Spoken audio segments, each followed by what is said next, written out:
so-called voter suppression. Two critical races here for governor and for Senate. Let's first look at these brand new numbers from CNN in a new poll conducted by SSRS in the gubernatorial contest between Tallahassee Mayor Andrew Gillum and Florida Congressman Ron DeSantis. Take a look at this. We are showing among likely voters a 12-point advantage for Gillum, 54% to 42%. And we have another winner who is about to speak. Florida Governor-elect Ron DeSantis joins us live. Final NBC News Marist polls of tomorrow's statewide races in Florida. Andrew Gillum, the Democratic mayor of Tallahassee, is at 50%, 4 points ahead of Republican Ron DeSantis at 46%. We've just gotten results in now from the state of Florida, big governor's race in the state of Florida, where the Democratic candidate Andrew Gillum has just conceded to Ron DeSantis, the Republican candidate. Take a look at the race according to the gender gap, and I think this helps explain why we're seeing such a big Gillum lead in this poll. Look at that. 60% of women are going for Gillum. That is a 26-point advantage. The pundits kind of rule for, almost 2 years, except that one Tuesday in November where the people get to speak. It doesn't matter what the pundits say. It doesn't matter what the media says. They don't get to set the agenda. The people of the state of Florida had an opportunity to set the agenda, and they responded to our message. Right here in Florida.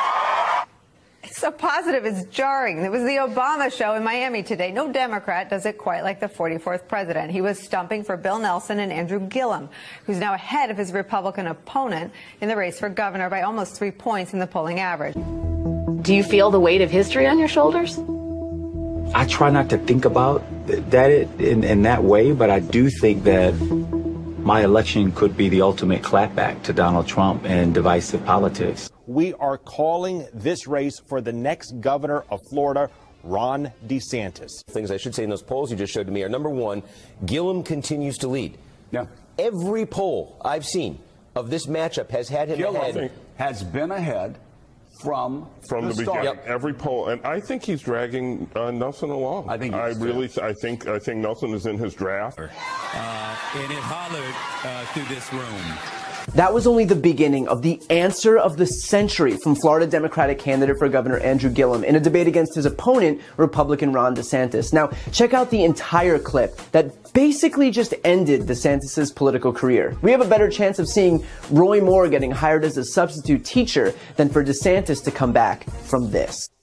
Florida will have a Republican governor for another 4 years. GOP candidate Ron DeSantis beat out his Democratic challenger Andrew Gillum. Gillum does look right now like he has a little bit of space between himself and DeSantis, and he's back to where he was before the Kavanaugh hearings, looking pretty good against a guy who, as Kristen said, ran a scorched earth campaign, a Donald Trump campaign to win the primary. Maybe that works in Idaho. Probably doesn't work in the state of Florida. Florida Senate race, we are also seeing that Democratic enthusiasm that we're seeing nationally play out here as well. We show among likely voters in this poll a race that is within the margin of error and will likely remain so, but has Nelson on top with 50% to Governor Rick Scott's 45%. A new round of polling this weekend shows a bit of a tilt toward Democrats. The CNN SSRS poll has Democratic Senator Bill Nelson with a 5-point lead over Republican Governor Rick Scott, 50% to 45% among likely voters. Then in the governor's race, Tallahassee Mayor Andrew Gillum is ahead by 12 points over Republican Ron DeSantis, 54% to 42%. You have both Democratic candidates breaking pretty hard with 2 weeks to go. Yeah, and I do want to see some more here just in terms of the outlier potential. But I would say overall, you're right. I mean, since the primary, it's been very consistent. Gillum has consistently led the governor's race. This is the largest margin I've seen him have a lead by, but he's consistently been ahead there. Despite the rave reviews that Rick Scott has gotten for his handling of Hurricane Michael and its aftermath, CNN's most recent poll still shows Bill Nelson with a significant edge in the race. Show of force in Miami today with Election Day now just 4 days away. Former President Barack Obama, Tallahassee Mayor Andrew Gillum, and U.S. Senator Bill Nelson just wrapped up what they were calling the winning ticket rally in Miami. Business Insider reports that Florida Governor Rick Scott won the U.S. Senate race in Florida, upsetting Democratic incumbent Senator Bill Nelson. The tracking poll puts President Trump's approval rating to 40%. That's 16 points below his disapproval rating, which is at 56%. Phil Bredesen in the lead, but only by 1 point. That's well within the poll's margin of error. Taylor Swift broke her silence on politics over the weekend, publicly backing 2 Democrats in Tennessee, where she votes. She announced in an Instagram post that she will vote for former Governor Phil Bredesen. Now, Swift expressed strong opposition to the Republican Senate candidate Marsha Blackburn. Last time he was up for re-election. He's running as an independent, very moderate type of messaging, and he seems to be striking a chord, and all of the polling of late has seemed to indicate that this remains a very, very close race. And he faces off against Congresswoman Marsha Blackburn. CBS News projects a winner in the state of Tennessee, Marsha Blackburn. Okay. Part of the Year of the Woman, and this a Republican woman heading to the United States Senate.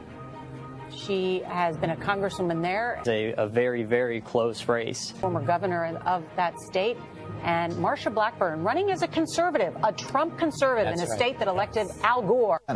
Hot off the presses right now in the key Indiana Senate race. We've got the incumbent Democratic senator with a very narrow lead, 3 points in a 3-way race, according to our new NBC News Marist poll of likely voters. Breaking news right now here on CBS.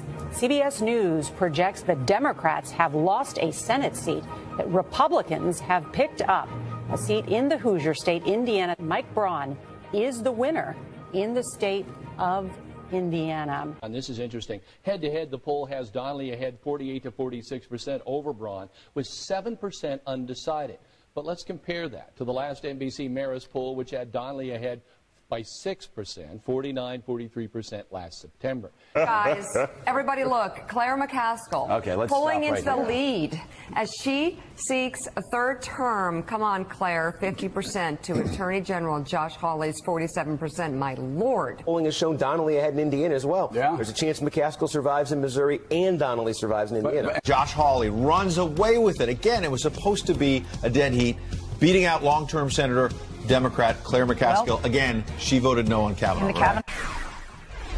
President Obama went to Georgia from Florida today to campaign for Stacey Abrams for governor in Georgia. Both sides know it's all going to come down to turnout in the Georgia race, where it is tied. Secretary of State with a minimal lead over Democrat candidate Stacey Abrams. This is one state in Arizona, actually, where a Democrat is holding on to a tight lead. That's Democrat Representative Kyrsten Sinema challenging Congresswoman Martha McSally, the Republican. In a state President Trump carried 49% to Hillary Clinton's 45%. Now, people are watching a few races that are just too close to call at this point. In Arizona, the Senate race between Republican Martha McSally and Democrat Kyrsten Sinema in a dead heat. Wow. You know, McSally wasn't even leading in any of the polls leading up to that. In Georgia, Republican Brian Kemp and Stacey Abrams are neck and neck in the battle for governor. If nobody gets to 50, they have a run-up December 4th. Voters, the survey done by St. Norbert College Strategic Research Institute polled 664 registered voters in Wisconsin, finding 47% plan to vote for Democrat Hillary Clinton, while 37% said they're voting for Republican Donald Trump. CNN now projects that Donald Trump will carry the state of Wisconsin. He will win Wisconsin with its 10 electoral votes. Hillary Clinton widening her lead in the latest national polls. Our new CNN poll of polls, that is the average of the last 4 polls, shows what you see on your screen. Clinton at 47, with Trump 8 points behind. Clinton has gained 2 points. Trump has dropped 2 since the last poll of polls. The trends that we've seen all along are that Trump is sort of stuck in the high 30s, low 40s. Clinton is stuck, or, happily stuck in the mid 40s to high 40s, not over 50%, which would be the point at which we really say, stick a fork in. Trump has no path to victory. In the end, many times voters get more enthusiastic if they think you're going to win. So as she looks like she has a lead in the polls, which I think is around 6 or 7, not 12, I think it's more like 6 or 7, that actually helps among her voters to get more enthusiastic. And what would Donald Trump have to do to turn things around? prayer. I mean, I think it's a very difficult prospect. After his sort of weekend of airing his grievances, he needs to be a little bit like Kramer and Seinfeld and hope for a Festivus miracle. Donald Trump is the president of the United States.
From the Smith Radio Studios, it's Carrie and Brian Smith. This is Smith Radio. You can tweet at Smith Radio, SMYTH Radio. And now, your host, Carrie and Brian Smith. Good evening, everybody. Welcome to Smith Radio. Your host, Brian Smith and Carrie Smith. Giving you all the late-breaking news last week, wrapping it all up, telling you what they didn't want you to know about on a Friday dump, Saturday afternoon to Sunday morning, because most people are sleeping in. Anyways, good evening to everybody. We've got some two incredible guests on this evening that we're going to be talking to, and we're going to be talking about the American Priority Conference, which is coming up here on December 6th, 7th, and 8th. If you look down at the bottom of the screen, you can see AmericanPriority.com, December 6th, 7th, and 8th. And it's Priority CONF on the Twitters, right? I did something fancy. Uh-oh. Yeah, the thing had some updates, so we got some fancy things going on here. Oh, I like that. That's nice. So Priority Conf, CONF on Twitter. Absolutely follow it, get all your updates. Go to the website. AmericanPriority.com. Yeah, like keep the audio for the show on so you can still hear us. Well, yeah. I mean, a lot of people have a bunch of devices laid out in front of them so that they can mess around with different devices or different apps while they're surfing the internet on their laptop. Right. And or desktop. And we have a listener that gave me a heads up. I have the Roku stick and other people have the Fire stick or whatever. You know how your TV connects to the internet. Anyways, I got the Roku. On these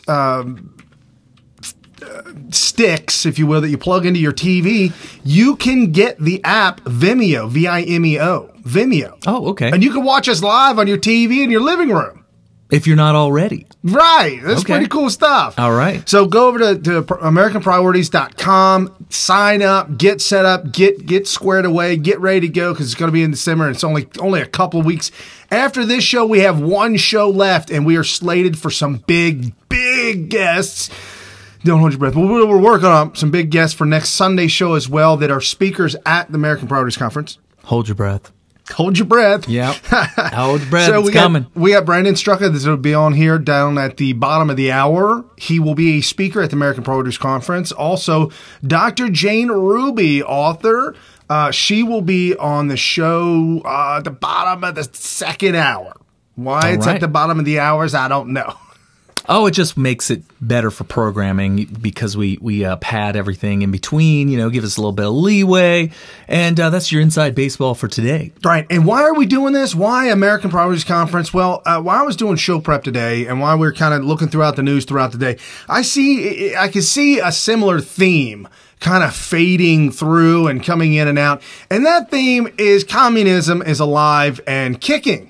Very, very alive and well and kicking. We saw some of these. We'll get into it with Dr. Jane Ruby. She has come out calling out one of the female, I think for Congress, a woman, Muslim, up in Minnesota. Minnesota, you guys are lost, just like Dearborn, Michigan.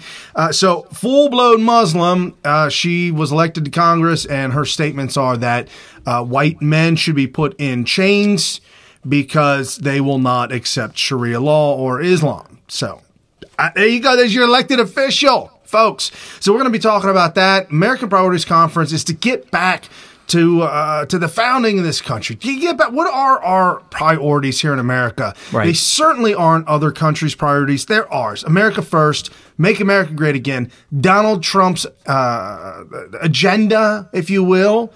That's where we're headed, to a better economy, booming jobs, booming market. Things are up and up and up. It's because of capitalism. And somebody made the comment, was complaining about her country in South America, how the government and capitalism and crony capitalism, and complaining about that and complaining about socialism. And I didn't have an ability to correct her, but folks, if the government is messing with capitalism, it is no longer capitalism. It's crony socialism. That's the moment you jump over. And ironically, Carrie and I were talking about that for years and years and years, and finally Rush Limbaugh started saying that. Yeah, I'm beyond. I mean, the first time I heard it was Rush Limbaugh, but he didn't take credit for it. It was written in an article that he was citing on his show. So I think that needs to be repeated over and over. Whatever the source of it is irrelevant.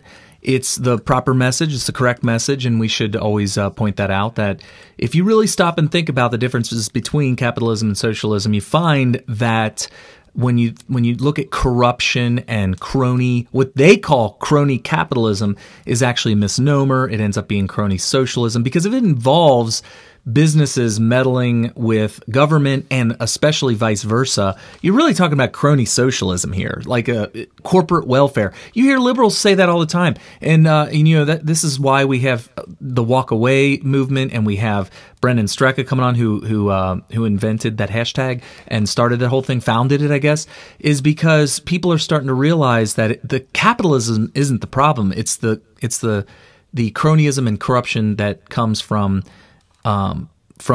governments putting their hand in the free market, and that's where things start to really get off the beaten path, get off the rails, and you have a train wreck. Yes, and when you have these politicians that decide that they feel that they know better than you do, and they know who should win the elections, we're going to get into that. We got some more just outrageous stuff. Oh, real quick, this was breaking news earlier today when we were doing show prep. Sorry about that. Breaking news, Breitbart News. Rick Scott wins the Senate. Nelson does concede. So we got Nelson conceding. And if you saw the first 10-minute clip before the show started, that is a phenomenal thing that the media is doing. If you look at what the media was screaming and yelling about the polls, screaming and yelling about the polls for Trump, screaming and yelling at the polls, what the polls are, trying to tell us what the polls are. And then all of a sudden they realize that the correction has to be made, or we realize the correction has to be made. And so they get it so wrong, and it's not by accident. They get it so wrong because it's by design. I'm not trying to be cynical here, but it's an absolute fact. All the races that they called, MSNBC, CBS, ABC, NBC, CNN, all the races and all the polling that they were doing, all Democrats were polling high. Every time, right? Every time. And then when it comes down to it, then a Republican wins. And you're like, Brian, how's that by design? Here's why it's by design. Because then you could get people down there in Florida and Broward County to go ahead and flip the vote to match the poll. Well, it's the whole horse race analogy. I love to point out the idiocy of people, and I'm not saying smart people do this. That's the thing about what frustrates people like me who it sounds like we're being condescending to intelligent people by saying, oh, we're smarter than you because you were unable to figure out that you've been duped. Look, the smartest people in the world have been duped. And sometimes they dupe themselves just because it's human nature. And the horse race analogy goes like this, that somehow subconsciously you feel like a winner if you end up voting for the person that won, in the same way that if you put your $2 bet on the winning horse, you actually get rewarded with cash. Right. So instead of the way it's supposed to work in an election is you're supposed to vote for the person that you really want to win. And you don't, the only reward you get if the person you want to win wins is that whatever reason you had for wanting him to win is going to somehow make your community better, or your make America great again, or whatever it might be, is somehow going to improve the situation because the person you wanted was elected. But if the person that you wanted does not get elected, you don't lose anything more. You've lost, and so what? But the dumbest thing is when you vote for the person that you think is going to win, regardless of what it is they believe in, because somehow it's going to make you feel psychologically good that somehow you're on the winning team. You know, it's like the Yankees. They're all the way. How many miles away is New York City? Imagine rooting for them and wearing all kinds of Yankee gear when we live in Cincinnati. Or for those of you wearing Pittsburgh gear, hanging out in Cincinnati. Yeah, what is that? No. What is that? Yeah, I know. I work with you. I We're talking about you. why? Why? It's so that when they win, they get to feel like a winner. But here's the thing. The Steelers aren't implementing policy on your life and on your family's life and on America's future. But the people that you're voting for, that you're hoping win so that you can go to work the next day saying, yeah, I'm a winner. No, you're a loser because you didn't go out and learn about the people, the communists, the Marxists or whatever that you're voting for so that you hope to go and be a winner. And by the way, this is the phenomenon that the leftist fake news media is banking on, which is why they're lying to you about the polls. It's that simple. Yeah, not only that, but they're pushing their agenda.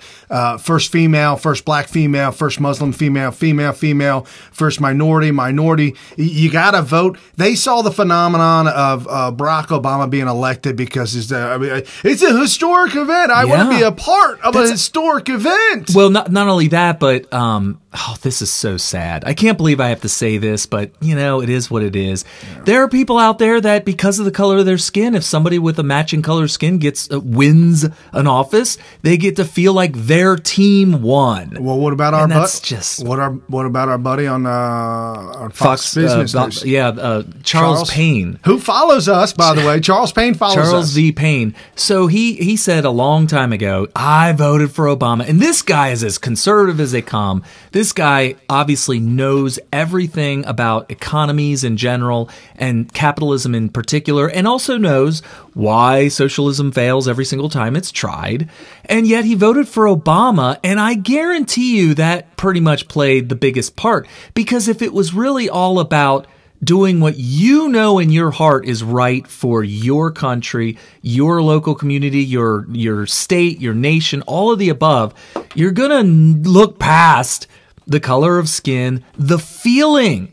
Check this out. Libertarians actually do this. I'm actually making the argument for third-party people. Third-party people would say, yeah, Carrie, that's why I'm not voting for a Republican, even though I know that the guy I'm voting for is only going to get 2%. And by the way, those 2% is going to be the margin of loss for the Republican. Right. Because they want free market, we see Democrats liberty. We see Democrats funding third parties to get Republicans to lose. Right. So unfortunately, I am making the argument for the libertarians, but I also can counter that argument. But anyway, so libertarians may say, well, Carrie, I'm not voting for the lesser of two evils because I'm not going to feel bad when my guy loses because I knew what I did was right. Well, here's the thing. The argument I make is that there's a lot of common ground between your libertarian candidate and the one that actually has a chance to defeat the Marxists. And by the way, if you're a libertarian that even remotely thinks that your local Democrat or national or state Democrat is a comparable compromise to your libertarian, you don't understand Marxism. You don't understand the totalitarianism of leftist ideology. And so, because if you did, you'd be like, okay, not only am I not voting for any Democrat at this point, but I'm going to forget about the libertarian for the time being, vote for the one that could defeat the Marxists. That's what you'd be doing. And then on top of that, you would start to do what Donald Trump did. Donald Trump made his first serious pump fake, I guess, or head fake into politics by trying to found be a co-founder of a third party. Yeah. And that was way back in the Ross Perot days. So they looked at the whole Ross Perot thing and said, why don't we create a party out of this? Ross Perot could have won president if he wasn't blackmailed into jumping out when he was in the lead. Do people know this? Y'all forgot. He dropped out of the party while he was in the lead. He was beating George H.W. Bush. He was beating Clinton. He had the lead. It reminds me of Brewster's Millions. Vote for none of the above. Yeah. But anyway, so his first pump fake or head fake was into a third party. And do you know why Donald Trump, who all these purists in the conservative movement and Republican Party say, he's not a conservative, he's a Democrat. You know why they say that? Because he's actually kind of a libertarian. He's a constitutional libertarian. And when people who claim to be constitutional libertarians, hear me say that. They're like milk spewing out of their nose. They can't believe what they just heard. But you know what? They're not listening. They're not watching. I mean, I'm talking listening to the nuances of what he says and watching the actions of what he actually does. And you'll find out that he actually is more of a libertarian constitutionalist, or vice versa, whatever, constitutional libertarian than any other president we ever had. So what's the moral of the story? If you have a libertarian candidate, because you're all libertarian minded, you're freedom and liberty minded, and you think that the Constitution should be as is, and we should have this laissez-faire type of hands off. Yeah, laissez-faire, hands off. That we should just be able to go about our business and not be meddled in and harassed by government all the time. Then you need to tell your libertarian candidate to get his butt into the Republican Party, at least for now. And that's exactly what Donald Trump did. Donald Trump said, well, my first thought was third party.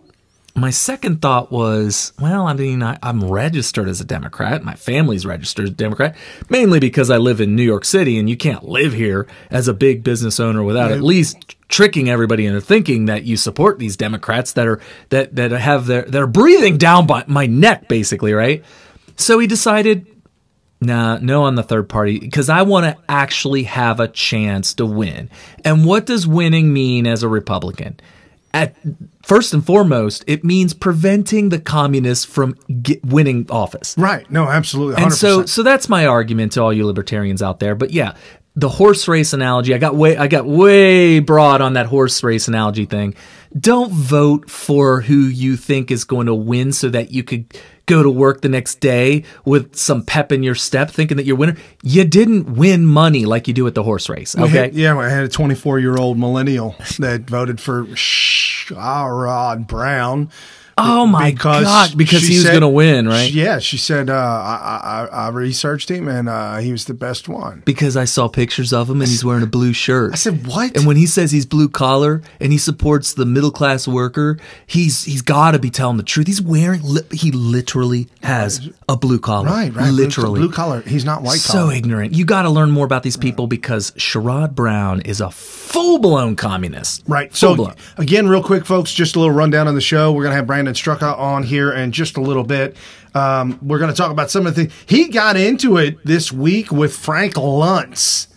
We'll get into that little bit of conversation. Brandon did? Yes. Oh, wow. We'll have to talk about that. And again, Brandon is one of the speakers at the American Priorities Conference coming up December 6th, 7th, and 8th. It's down there at the bottom of the screen. Make sure you jump over there. It's funny. I got to look on the pad over here to see it because on the screen that I'm looking at, it's just us.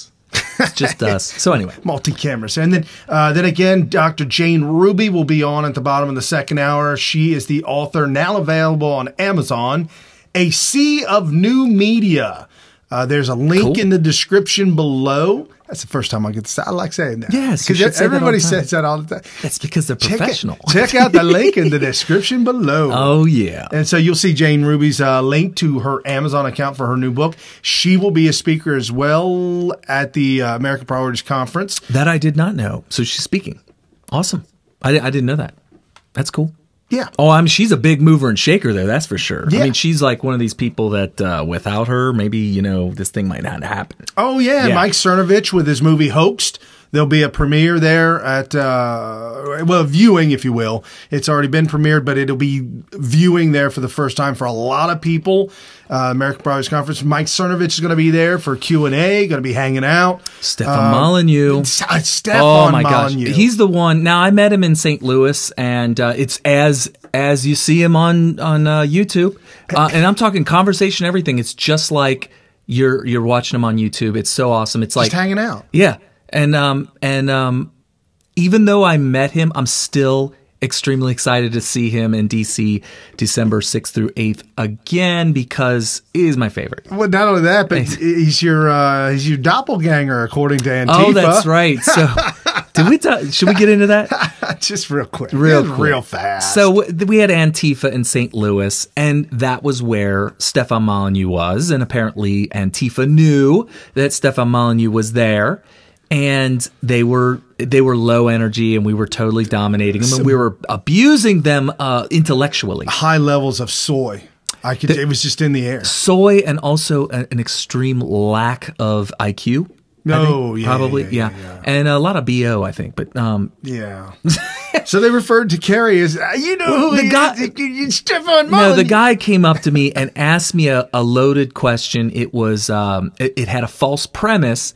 It assumed that I believed something, and so I'm listening to this guy confronting me and he didn't really get in my face, but he came up to me and he asked me this question with the premise that I believed in a certain premise.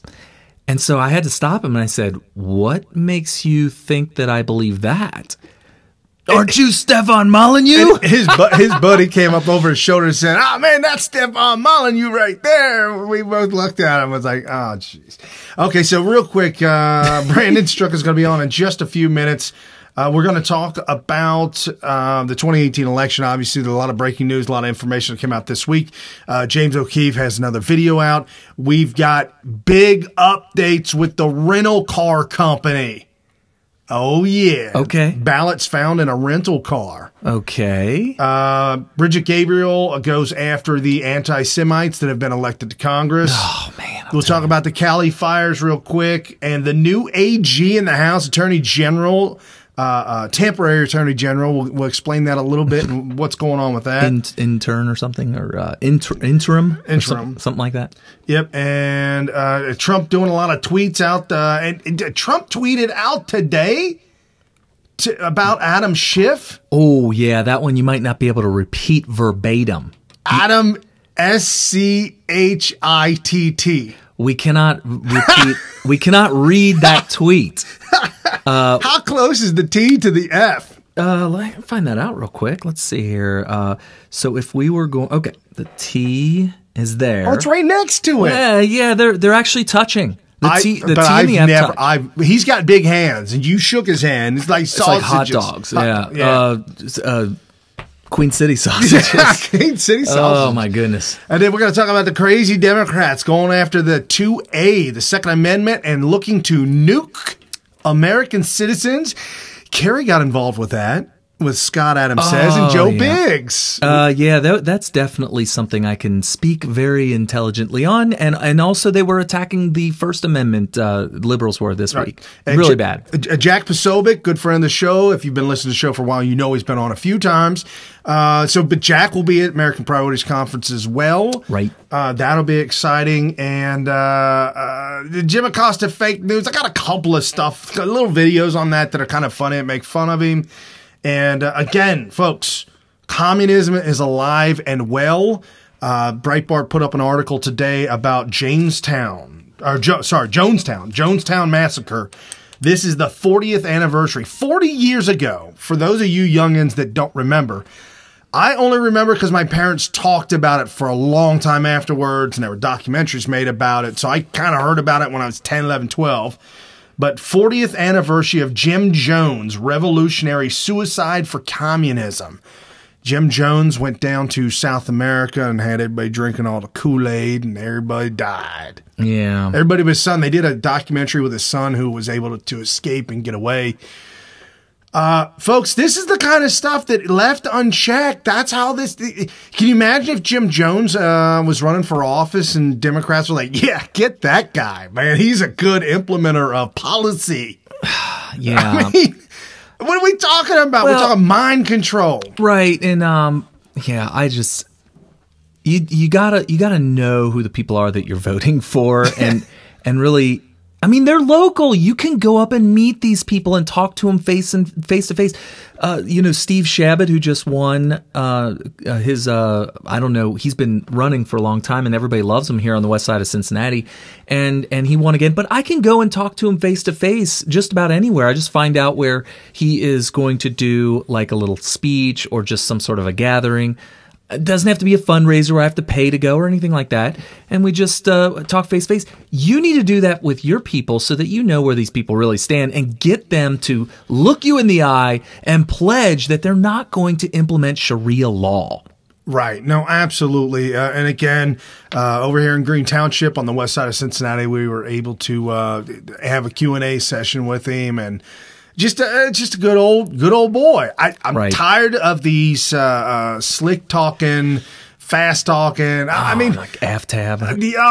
But he lost, so we can move on from him. Yeah, definitely. But we got to be prepared because AFTAB is not going away. No, he's young. He's young. He's going to come back with a vengeance, and that's going to be something we're going to have to. Ocasio-Cortez, Alexandria Ocasio-Cortez. She's going to be around until we're dead. She's only, what, 26? Yeah, very young. She's just old enough. Like, this is her first year she's allowed to even run for Congress. Right, and she's too young to run for the Senate. Probably, and she's she is. She's too young to run for president. Right. So here's the problem with her. She is an elected official in a district where no Republican will win for a while. There has to be a major shift in the political landscape for a Republican to win the spot where she's her incumbency. Right. They're going to vote for a Democrat. So as long as she doesn't step down, she's going to be there indefinitely. And so we might be looking at another, at least 30, 40 years of her. And, and the sad thing is, too, is that Barack Obama is still so young. I should say 40 to 50 years. If she's only 28, probably 40 to 50 years she's 26. Of her. Okay, so 40 to 50 years of her. Maybe even 60. We might have 60 years of her. Oh, my Lord. I'm telling you, we're going to be long dead. Mad Maxine's 85. Yeah. So we'll have 60 25, years. 35, 45, 60. 60. Yeah, you're right. The math. 60 years. I gotta use my fingers. Yeah, I can do it. And the noodle just, the gears start grinding. But something that Donald Trump tweeted out earlier this week said, people are not being told that the Republican Party is on track to pick up 2 seats in the Senate. An epic victory, 53 to 47. The fake news media only wants to speak of the House where the midterm results were better than the other. Yep. But folks, you got to understand. The judgeships are what's to come up. Thank you, Flake. Bye, Jeff Flake. Bye. Yeah. It's very important to have the Senate because, for the longest time, Brian and I, we look pretty young, but we got a little bit of years behind us. And so we can tell you from firsthand experience what it's like to be following politics when your party has absolutely no chance of getting anything done in the Senate because it's always been so heavily Democrat, right? And so now this is going to be kind of interesting when it comes to if a SCOTUS appointment comes up again. Some people are saying that Trump may get one more and that's it. If he gets reelected in 2020, I would say minimum of 2 more. Minimum. Now, you guys know how much I respect Bill Still. Bill Still is on YouTube. Check him out. He's got some great insight, great videos. The last video he did, he caught some dates mixed up. But other than that, he's usually really on par. For a citizen journalist, I think he's very professional. Yes. And his sources tell him, I got the screen, folks. Sorry. I don't know what's going on. But did it lock up? Yeah. I hate that. But here's the thing. He's saying sources reporting to him. He's finding sources, and they're telling him that Ruth Bader Ginsburg, God rest her soul. I mean, just you got to help her, give her some strength. And did you say God rest her soul? Yeah, let it rest and ease. Like take a nap. It's too soon. Comfort. Oh, I didn't mean like that. No, you said God rest her soul. One day. I meant to say God bless her soul. Oh, okay. God bless her soul. Maybe you did say that, and my ears just heard. You heard the resting in peace. No. But here's the thing. He's reporting. He's saying there's sources there that Ruth Bader Ginsburg, and I know we're joking around about it, but it's that she may have had in the past. She had some melanoma, skin cancer. And that it's come back. And that's one cancer that can come back very easily, apparently. And so she has told the Democrats that she has to step down. And apparently, rumor has it that RGB will be stepping down in January. Wow. Okay. We'll see if it happens. I don't know, folks. I'm just reporting on Bill Still. And Bill Still's credible. My grandmother, I thought, lived a very, very, very long life. I thought she seemed like...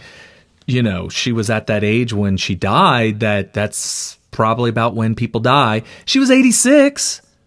Oh, wow. Yeah. And So the thing about Ruth Bader Ginsburg is, Mother Nature doesn't mess around. Somebody tweeted something, and now that we're talking about this, and I didn't think I would get a chance to bring it up during the show, so I'm sorry I didn't save the tweet so that you guys could see it or even know who wrote it.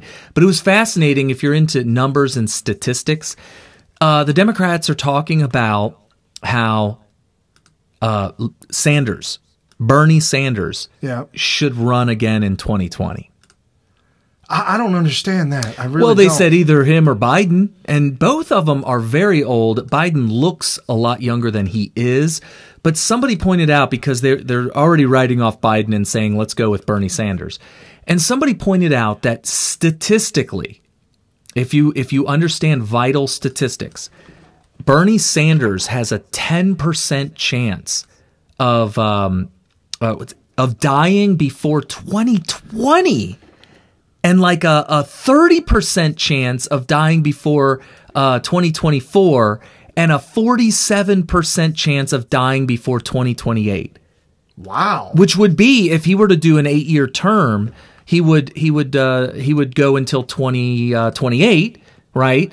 And that's about a 50-50 chance of him even surviving to that date. And we're just saying vital statistics. I mean, he could die of anything up to that point, and he actually has a 47% chance of it happening.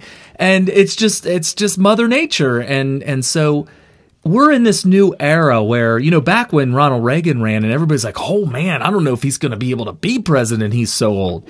And yet I think, isn't Donald Trump older than what 72?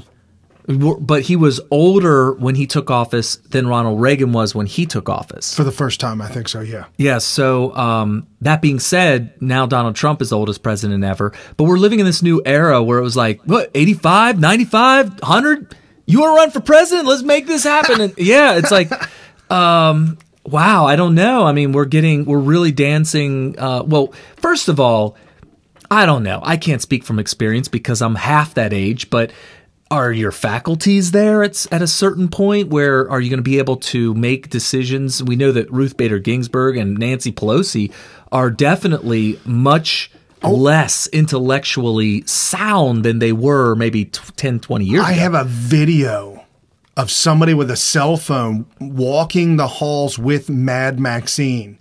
Okay, Maxine Waters. It will shock you the lack of control that she has over her faculties. Oh, gosh. Well, and part of it isn't as much age as it is the brain trauma you get from learning and believing in and buying into the liberal ideology, coupled with the fact that, I don't know, it just makes you go insane. Oh, Trump derangement syndrome. Yeah, once you catch that, you're definitely going to suffer intellectually. Well, and if you already are suffering from liberalism, it is very easy to catch TDS, without a doubt. Right. If you could check your Telegram. Oh, Telegram, okay. Take that link and text it to Brandon. Oh, gotcha. Sure thing. Apparently, I sent him the link to the Vimeo, to the Zoom that just, I don't know. We'll get it. We'll get it. I'll get it. Coolio. Anyways, folks, so as we do our part, if you will, to help save America, do our part to get the word out. This is the new news media. This is something that Dr. Jane Ruby wrote in her book. She wrote about. This is the new news media that is getting out there. Technology has made it so to where if you have talent of sorts, you can actually start doing this. And when I say talent, you don't just start practicing. People just get out and do it. I mean, there you find go. It? Oh. I guess so. So while we were, I didn't even text it yet. It's like it's amazing. I know that Brandon. He's amazing. I'm just saying. It was he read my brainwaves coming off of me, I guess, and was able to figure out what number to call in or whatever. All right, folks, real quick, I'm going to play a really short video of kind of intro, if you will, to Brandon. And here's one of the latest videos that Brandon has up on his Twitter account. So if you want to check it out, you can see it. And then we'll have him on right after this, about a minute and a half long. You would think that my next guest might be the perfect demographic for the Democrats. He's young, single, gay. He lives in New York City. He's a hairstylist, an aspiring actor, and He's always been liberal. Are you telling us on this show tonight that you are no longer a liberal? As I sit here before you tonight, I am a registered Republican who loves Donald Trump.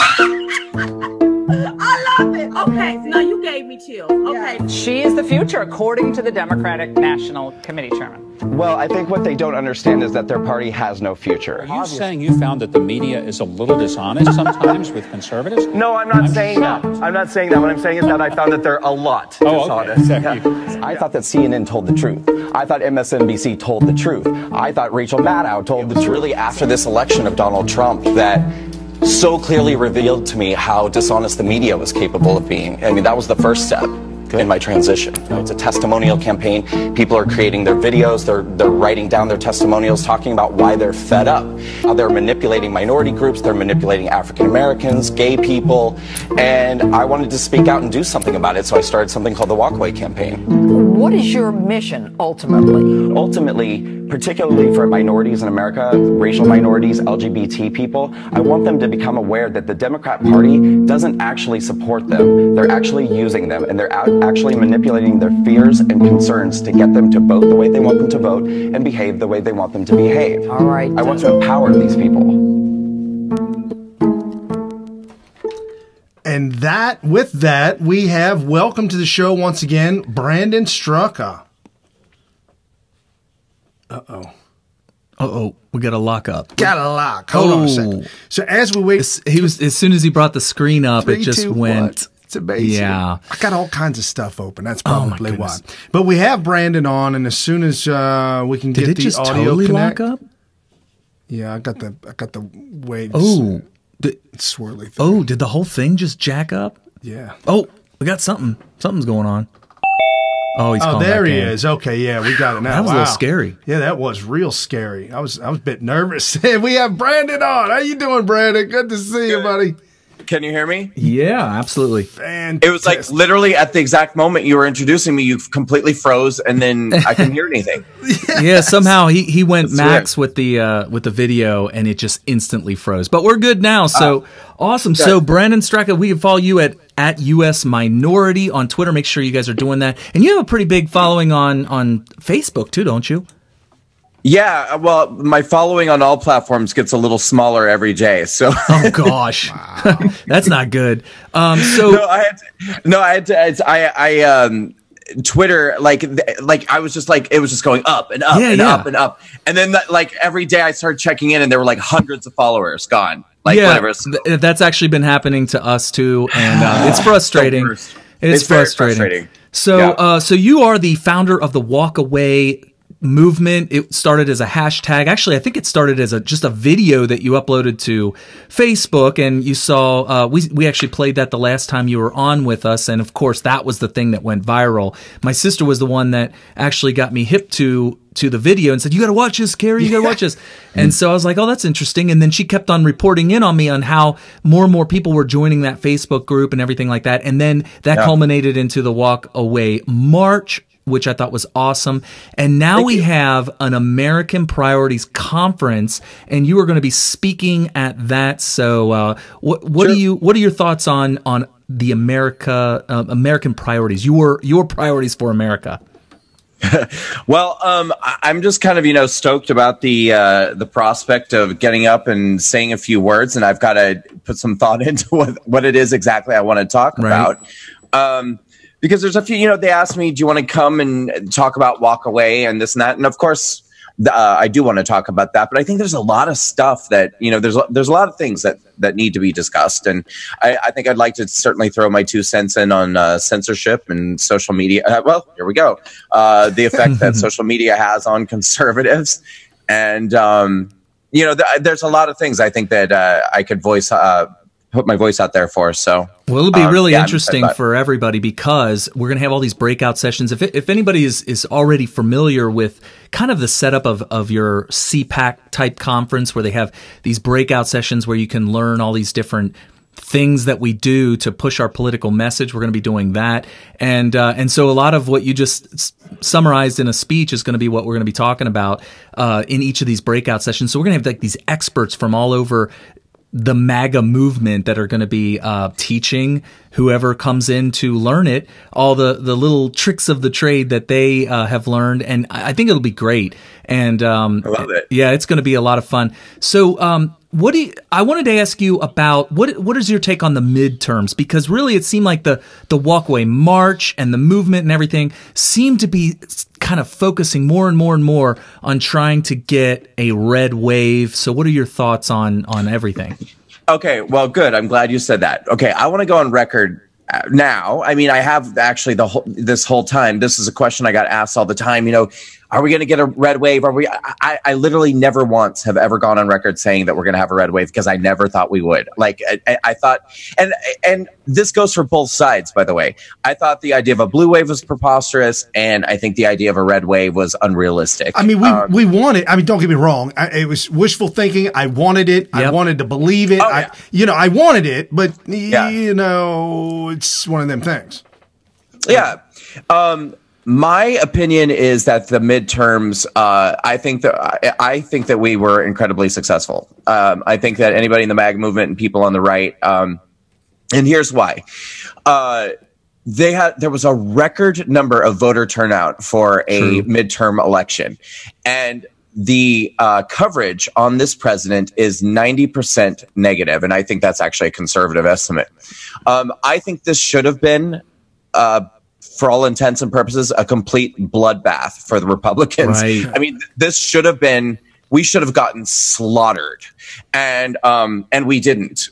We actually saw, gains in the Senate, and we lost some seats in the House. But it's, if you look comparatively to, I have a chart here somewhere because I was using it. I got into a little Twitter war with Frank Luntz. I know. I got that in the show notes. Yeah. So this is one thing I hate about Twitter is like when you're trying to make a compelling argument, you only have like 5 words you can write to make a compelling argument.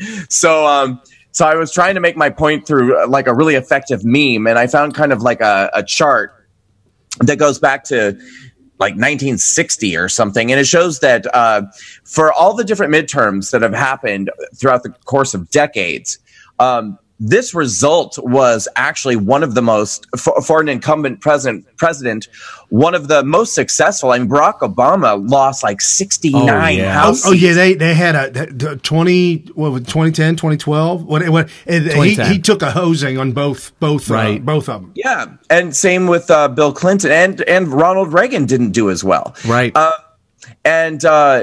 mean, also, as I said in my tweet when I was talking to Frank Luntz, Democrats, this isn't like any other presidency or administration or any other election year period, because we're now living in a world. The reality is that we're living in a world where about half the population is experiencing a very unique interpretation of reality that the rest of us are not. That's true. We are living in a world now where about half of the population believes that we are living in Nazi Germany and that true.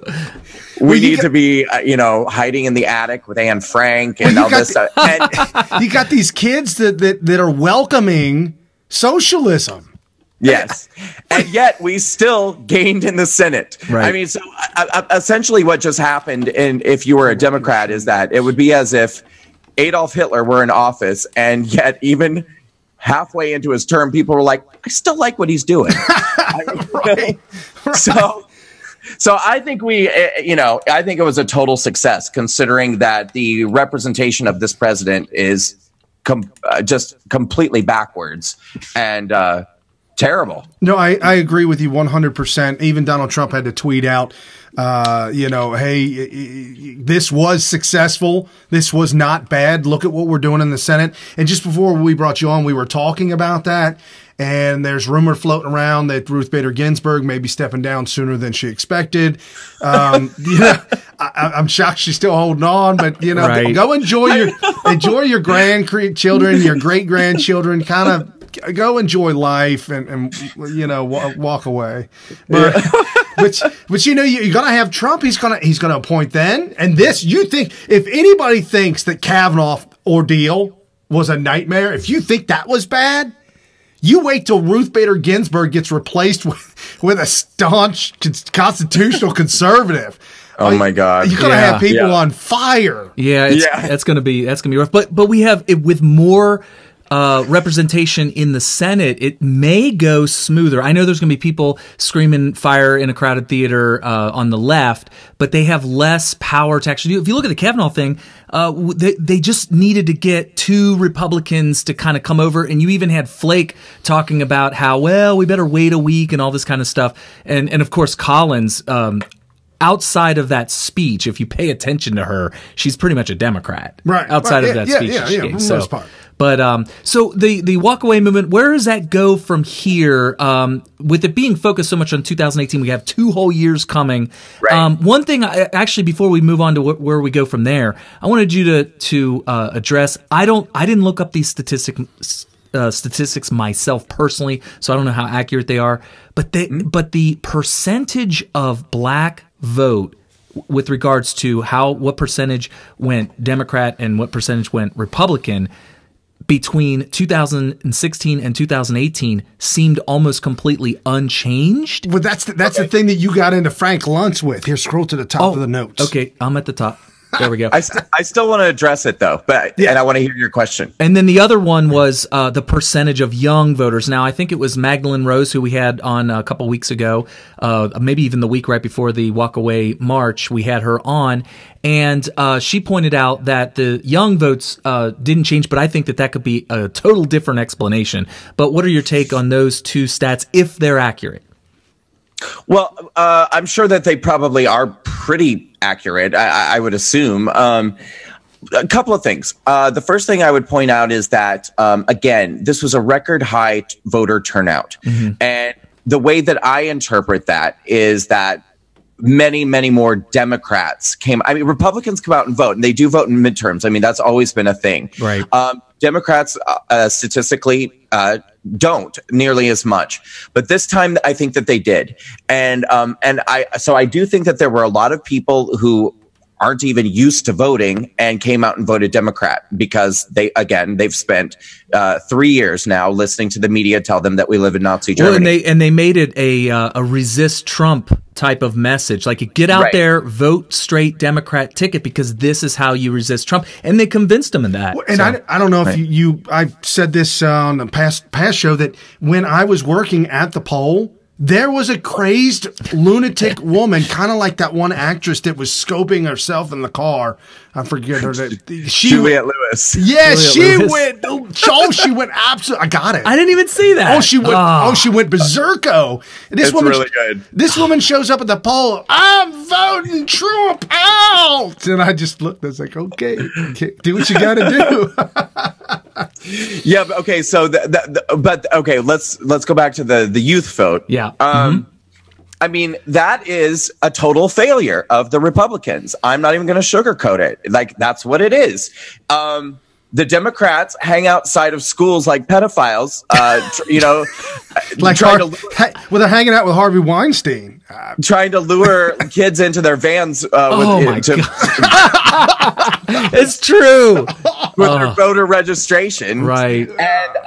And Republicans do nothing. And listen, Walkaway is not even 6 months old yet. And I think that we've done incredible things. I mean, we have on the original Facebook group, we have about 215,000. We have thousands and thousands of testimonials. And it's irrefutable that people are walking away. I mean, we have the testimonials. That really is happening. However, we have a lot more that we have to do. I personally, I'm the type of person that I want to know, even if it's a colossal, what do I want to say? If it's, if we get punched in the gut, okay, great. Now we're punched in the gut. We know, now I'm going to wake up the next day and be like, what are we going to do to do better in 2019 and to do better in 2020?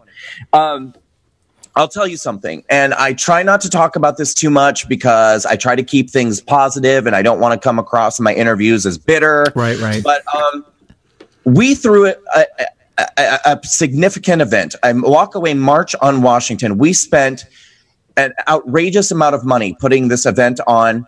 We got almost no media attention whatsoever, even on the right. It took Trump to tweet you out. Trump tweeted you out, and Trump tweeted out the event. Right. Yeah. Yep. And even still, no one even followed up with us. Yeah. Like, I've never been asked on television to talk about the walkaway march on Washington. I mean, before or after. And I think Owen Stroyer was the only one that was scoping for InfoWars, I believe, at the time. He was the only one I saw. There was actually a couple of media cameras in the back, but I don't know if that was just local or what it was. Right. But we were there. We were there. I scoped it, and we got you on. We got you on now. That's right. Yeah. That's right. Oh yeah. No, and and there were podcasters and things like that. But what I'm saying is that, I mean, on a national level, and I mean, especially considering that there is a station that I've done a lot of television with, before, they were much more interested in talking about Kavanaugh and caravans and things like that. And I just was like, this is something that really has the potential to open people's eyes and sway the way they might vote if they thought, wow, something's happening in this country. People are waking up, they're walking away. I want to find out more about that. That was the whole point of this March on Washington. Yeah. At this point, I have to just hope that over the next 2 years, people kind of find it on social media so that they can go back and retrospect and watch the speeches and watch, because it was really incredible. Now, just to comfort you a little bit, I just want to let you know, and this is from my mother. I didn't know much about this, but my mother went 2 or 3 times to the March for Life. Oh, okay. In Washington, D.C. every single year.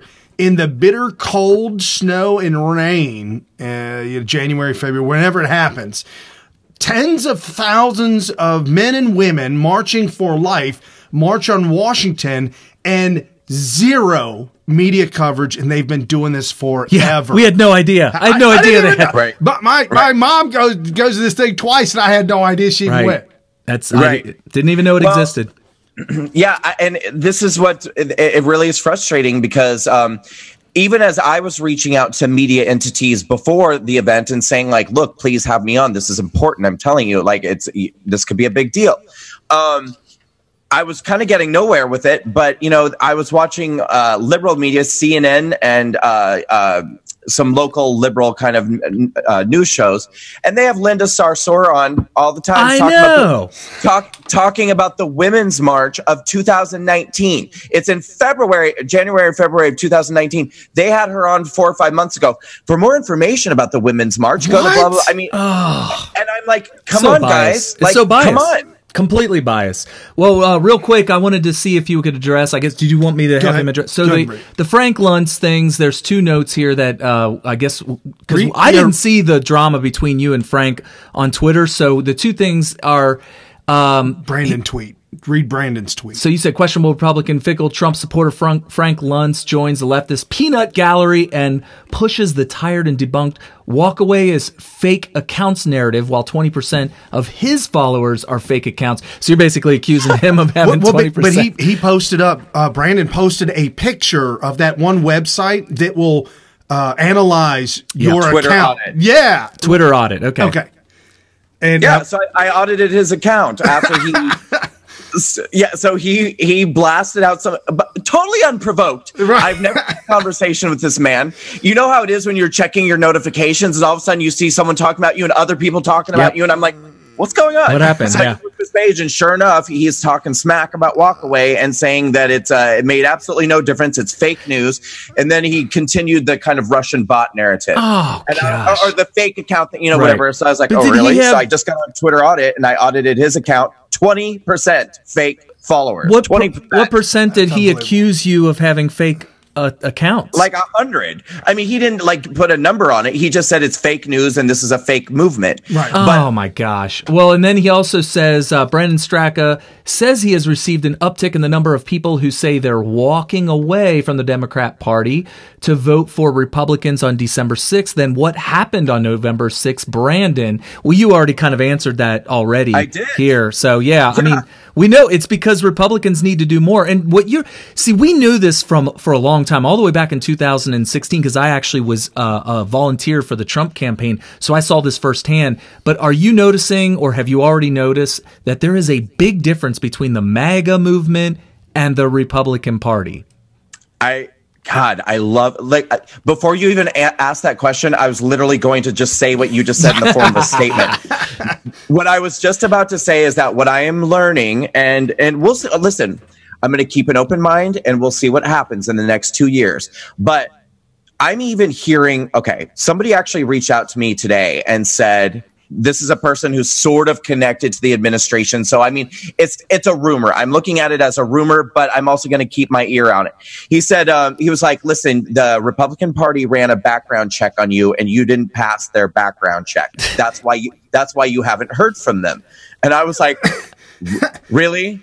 Hold on. Okay. To run a background check on somebody, don't you have to give permission for that? Or I mean, the government. I don't know. I mean, I think it's like a you know, they're like a character. Oh, you know, okay. Because what he said to me was that he said that you in the past you've apparently you've made some really like negative comments about Trump, and they saw that. And I was like, of course I made negative comments about Trump. I used to hate him. Like that's part of my story. That was the whole point. I used to hate the president. Now I love the president. And there was a transition in between. That's called walk away.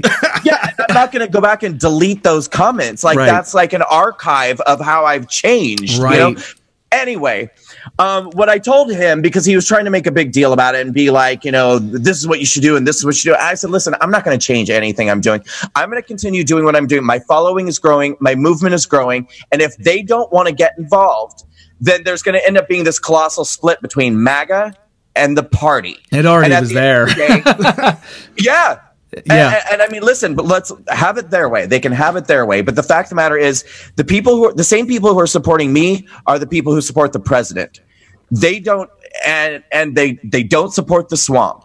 And so, I mean, yeah, there is a big difference. Yeah. And I think I'm discovering more and more every day that there's a difference between MAGA. And no, absolutely, and I've seen different levels of it as well. Whether it be with the old establishment GOP, the Lindsey Grahams, the John McCain's, God rest his soul. The Ohio GOP tried a coup on Donald Trump 30 days before his general election. Right. The Ohio GOP literally went to a coup d'etat. Yeah. Before Trump's election, they were literally trying to get to have his name pulled from the ballot. Yeah, I remember. Unbelievable. I remember. So you understand it. We all understand it. And here's a great segue. The American Priorities Conference is focused almost specifically and exclusively on the MAGA movement. These are right wingers, you can call them or whatever. These are right leaning people, people who have walked away, who specifically like the pragmatic leadership of Donald Trump. And it's called American Priorities. It's prioritizing America, making America great again. And by the way, people, the globalists who are worried about the rest of the world, we understand that if we make America great again, we're going to make the world great. And so that's what the whole point of the American Priorities Conference is that this is the MAGA movement. Right. The whole rising tides raises all ships. Right. Analysis absolutely works. And the stronger we become as a country, the more focused we become and the more of an example we become for all these other desperate countries that are going the way of socialism, that are falling apart, they can clearly see, oh, well, America's got this thing right. Yeah. Yep, I agree with you completely. All and I think, I think that's I'm going to put a little more thought into what you just said, because I think that there's a way that we can even rebrand MAGA a little bit going into the next couple of years. So that it's because part of what's turning people off on the left is that they hate Trump. They just hate, like they can't move past it. But I mean, I think if people came to understand first, and let me be clear again, I love Trump. Okay. I love Trump. Oh yeah. But for those on the left who don't and maybe just never will, maybe there's a way that we can still rebrand MAGA so they can understand you can be a part of the MAGA movement and maybe not love the president. Maybe you don't love what he tweets. Maybe you don't love what he says. But it's it's a movement about individual liberty. It's about putting putting the values of the American people first, just like you said. And then we can help. It doesn't mean we don't care about the rest of the world. Right. But it's, and it's about empowering the individual. I mean, that's what I think it's really about. Getting people to stop seeing themselves as victims, getting people back to work, getting our country flourishing, having strong and secure borders. These are things that are bipartisan. We can all agree on these things, right. That's what I think. No, absolutely. Another incident that I had when I was at the poll, had a young lady and what looked like her girlfriend with her walked up, and I went to I was handing everybody. I was being bold. I had my MAGA hat on. I had my Trump shirt on. And I was handing out the Republican pinks with all the Republicans that were running. And I went to hand it to her. The guy, well, it turned out to be man, but he yelled at me, or a boy. He yelled at me and said, I'm tranny. I'm transgender. Well, what's that have anything to do with anything? And I looked at him and I said, I respect that. So is my husband. Oh, the look on the face was just priceless. But here's the thing. He's got this false premise. Yeah, a belief. False belief that white Christian men with a beard have some kind of deep-rooted hate for somebody who's... We're not automatically bigots. No, I'm not a bigot, but I definitely believe that there are some individuals that have some things that they need to get counseling for. That's just me personally. However, it's not me to tell you to do that. Yeah, you just wanted him to vote, or her, or it, to vote red. Don't say that. I don't. If it's not him or her, what do we say? Shim? I don't know. I don't know what to say. I don't want to offend anybody. If it's not it, I won't say it. But okay, but I do have a question. How did you vote with your Trump hat and Trump shirt? I thought you weren't legally allowed to do that. I walked in with my T-shirt and my hat. I walked in the polling station because there was a ruling on that. There was a ruling on that they can't violate the First Amendment, because it used to be you couldn't do that, and they could tell you to get out or to turn your shirt inside out or to go home and get a new shirt. Somebody sued. They went to court, and it was ruled that they can't violate your First Amendment as long as you're not disruptive. And from then on, everybody was ordered, I believe, everybody at these polling places, the workers, were told not to bother people. Somebody I work with said that their son was turned away and told to turn his shirt inside out. However, I walked in there large and in charge and bold. They were scared to say anything to you. Well, look at the beard, man. I mean, come on. What you going to tell that guy? You look like you just stepped off a Harley. I'm telling you. Yeah, he's like, oh man, that's one of those gun-toting MAGA Trump voters. Boy.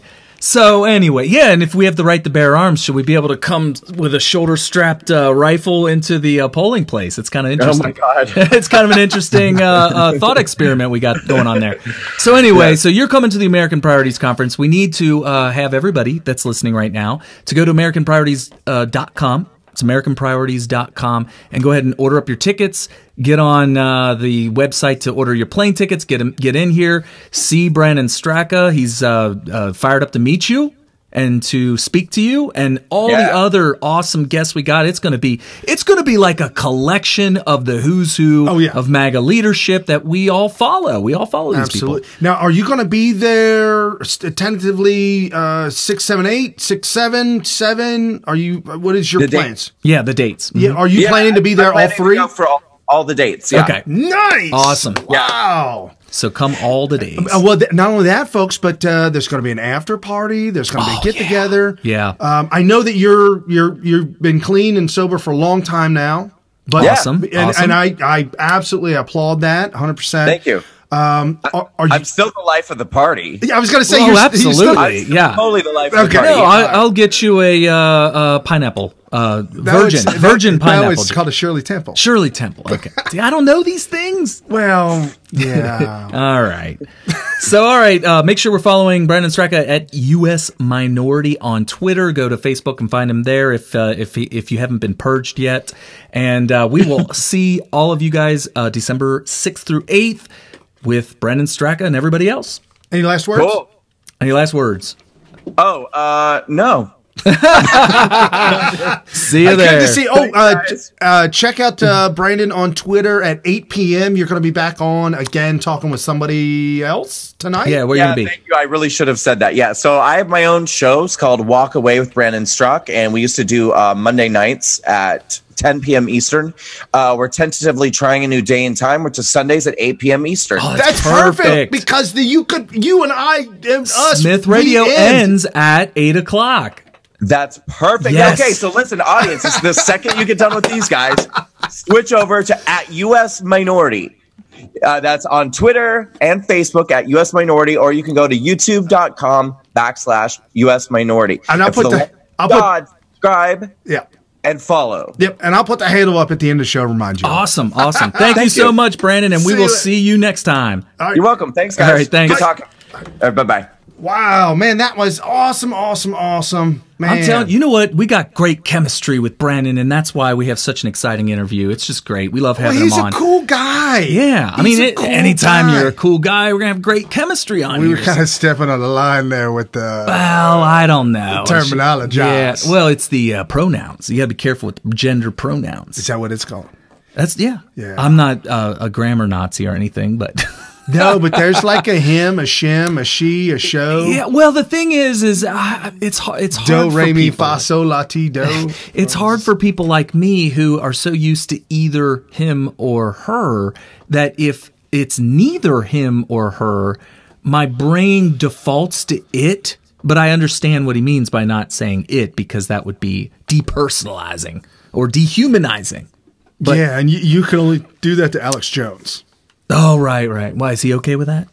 To dehumanize him? No, they unpersoned him, so you can do whatever you can do whatever you want to him now. I forgot. Yeah, 1984 all over again, right? Yeah, without a doubt, folks, without a doubt. Sounds like they're going down that road with Brandon. He said he's losing all of his followers and stuff. It'll just be a matter of time that if he doesn't win the battle, he will be unpersoned by the internet.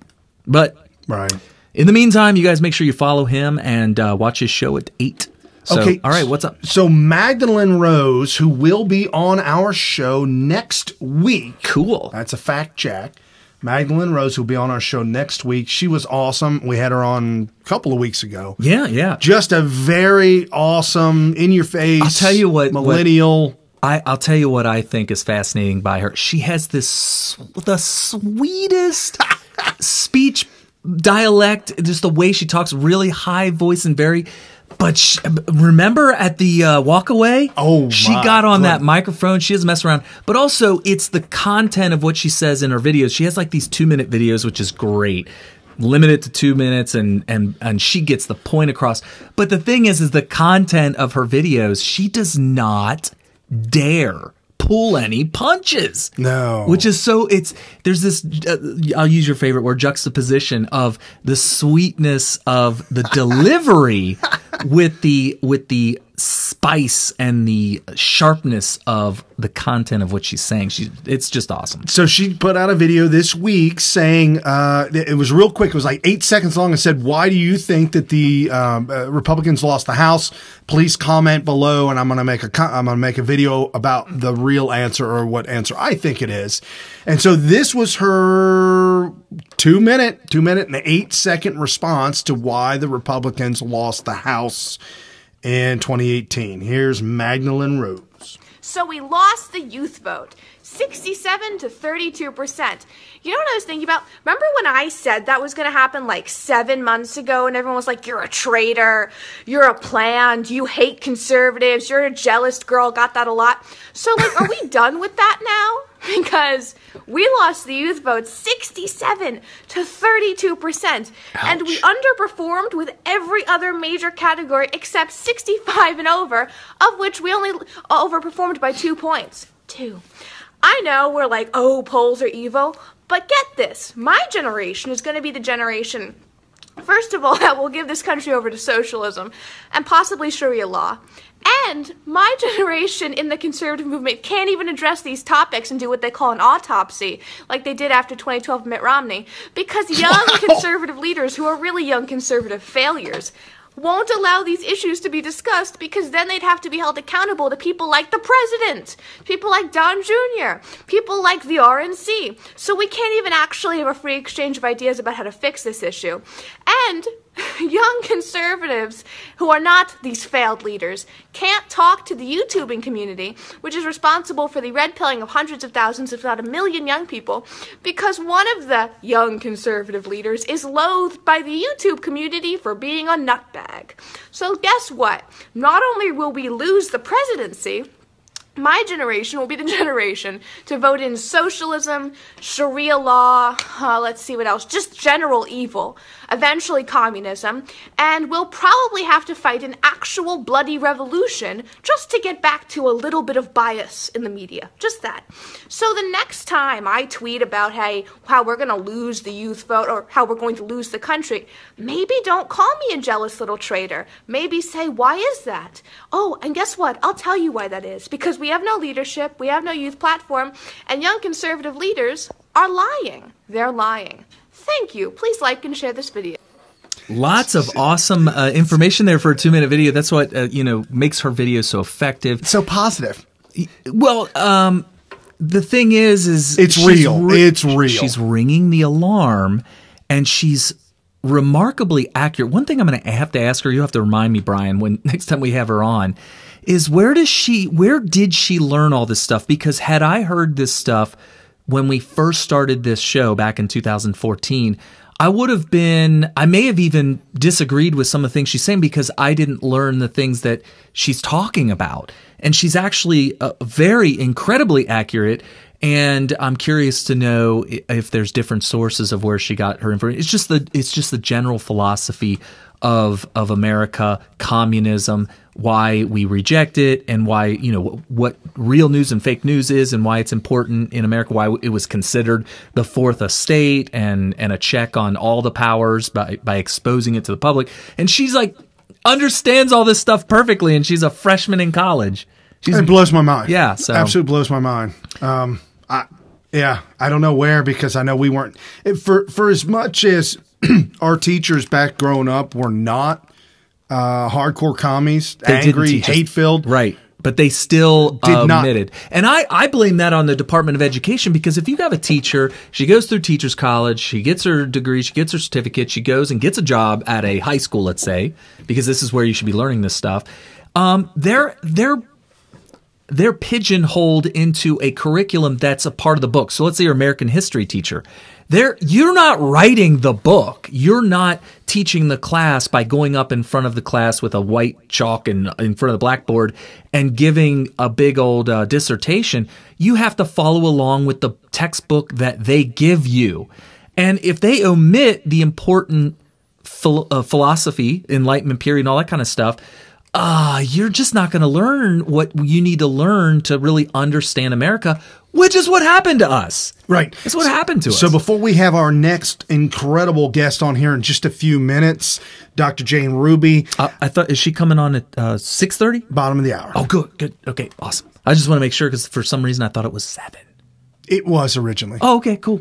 Because we were to have Deanna Lorraine on. Which we'll have her on next week. Yes, she is tentatively scheduled for next week. She ran into... Penciled in. Oh, I got that thing. You said tentatively. Oh. Is it chiseled in stone? Yeah. All right. Black and permanent. Well, you said tentatively. Oh, God, I'm sorry. It was tentatively for today, but then it fell through. Right. Okay. So I've got all these videos to get through because, folks, we normally have a jam-packed full show full of all different video clips and video things. But let me get through a couple of these real quick that have to do with the election. And this is Tucker Carlson. This is a 15-second heartbreaker.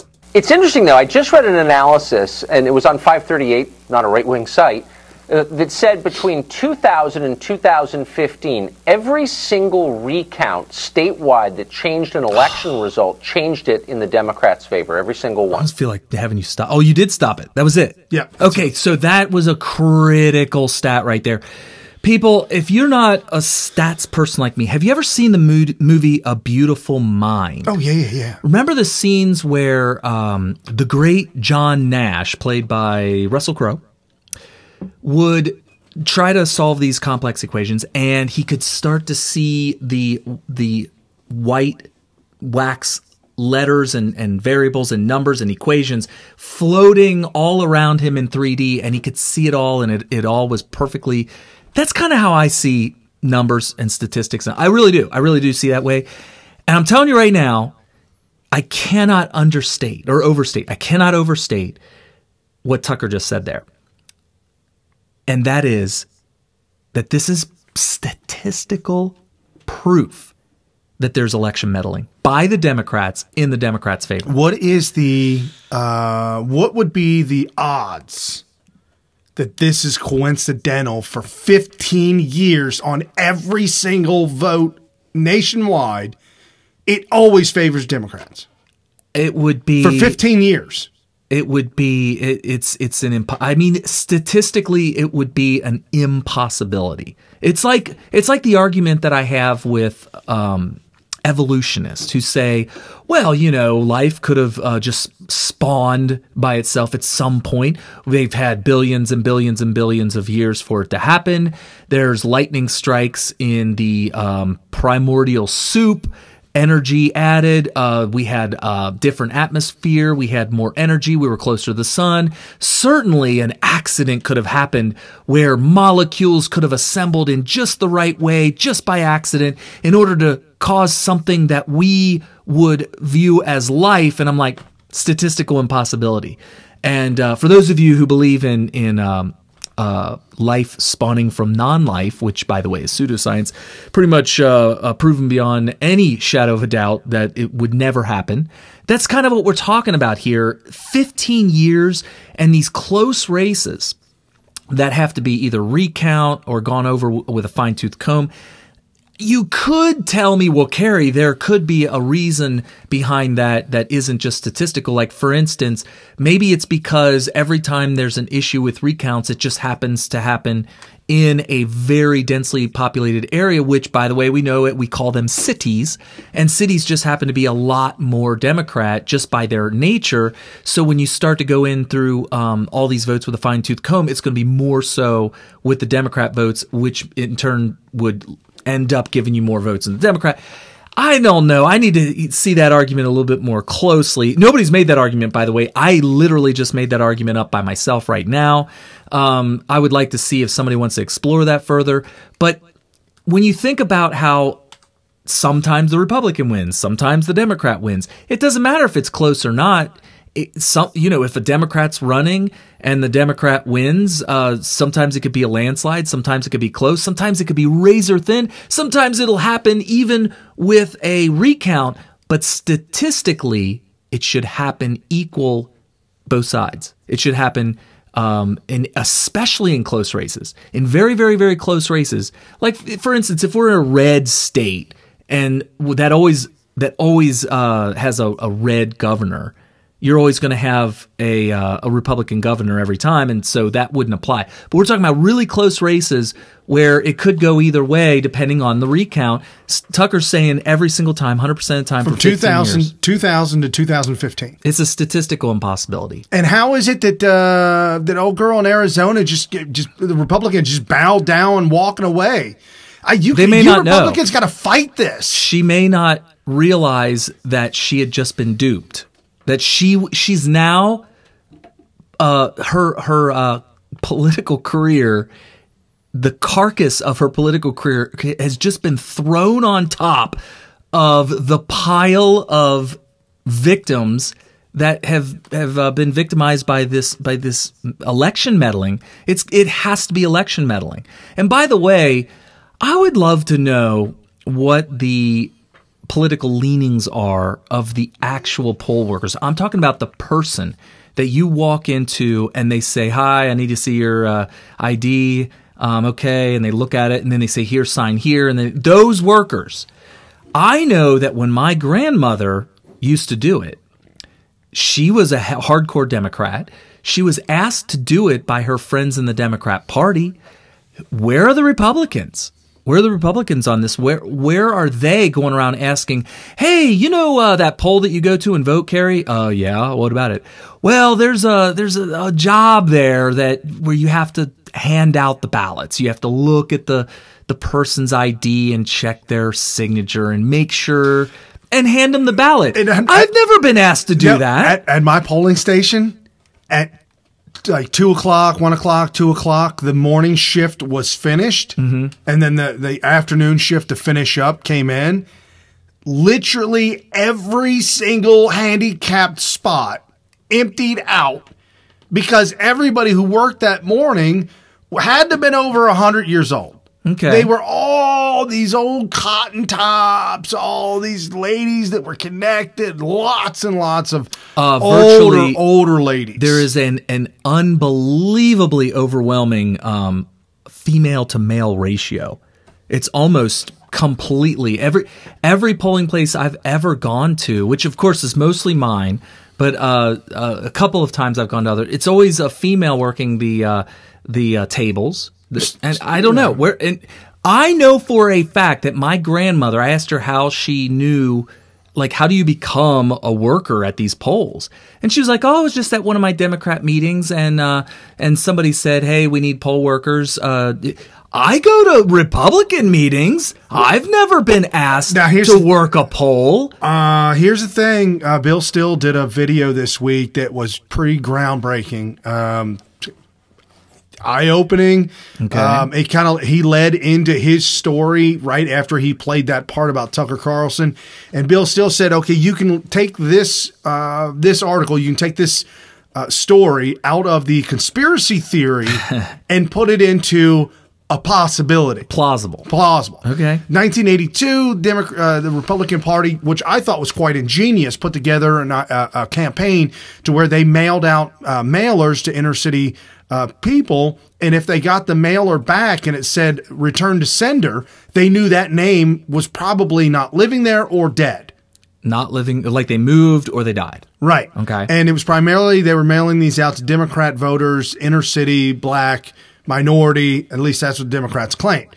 Well, they went to the poll of the day of the poll and they had the list of all the names of return to sender. And they were looking for those people to sign that were going to come in and vote and who they were that was going to vote. And it was their way of trying to thwart the voter fraud because the government wasn't getting involved in this stuff. Right. Where they went wrong with it was they actually had a off-duty police officer with an armband on that said, poll worker TSA, I'm violent, don't come back. Okay. So the Democrats sued and said that the Republicans were being a racist, sexist, bigot, homophobe. Voter suppression. Correct. So Okay. they entered into an agreement with the Democrats and a particular judge to where the Republicans agreed that they would not be involved in the polls whatsoever and they would stand back because they don't want to be seen as racist. Oh. So you're talking about poll watching.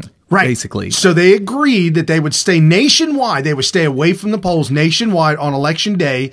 And the judge, who was a hardcore appointed by Jimmy Carter, hardcore leftist judge, renewed the contract every single year until he retired. And then when he retired, he renewed it every single year until he died. And then when he died in 2015. 2 years later, Democrats tried to press it. Republicans won. Long story short, Republicans won. This contract is now expired, null and void. Trump knows about it. Trump got involved with it. And I'm telling you, this is the election. 2018 was the first election that I have seen Republicans press the court. You saw Matt Gaetz down there at the polling station. Yeah, he had the bullhorn on the Never seen a Republican at a polling station. Yeah, Never. that was great. They were screaming to be allowed in to see what was going on with the ballots. You remember when we had Jim Condit Jr. on a long time ago, it was like back in 2016, where he explained the proper way to conduct a free and fair and legitimate and not fraudulent election. And I had never been walked through the process before, like Jim Condit Jr. did. And I was, and you can actually go to Spreaker.com and search and find our Jim Condit Jr. Interview because it was fascinating. And it's not that complicated, and it's not that hard. It's not that hard work. It's not that labor intensive. And with today's technology, it could even be done remotely as far as poll watching. He actually suggested that a camera that can be accessed by anybody in the U.S.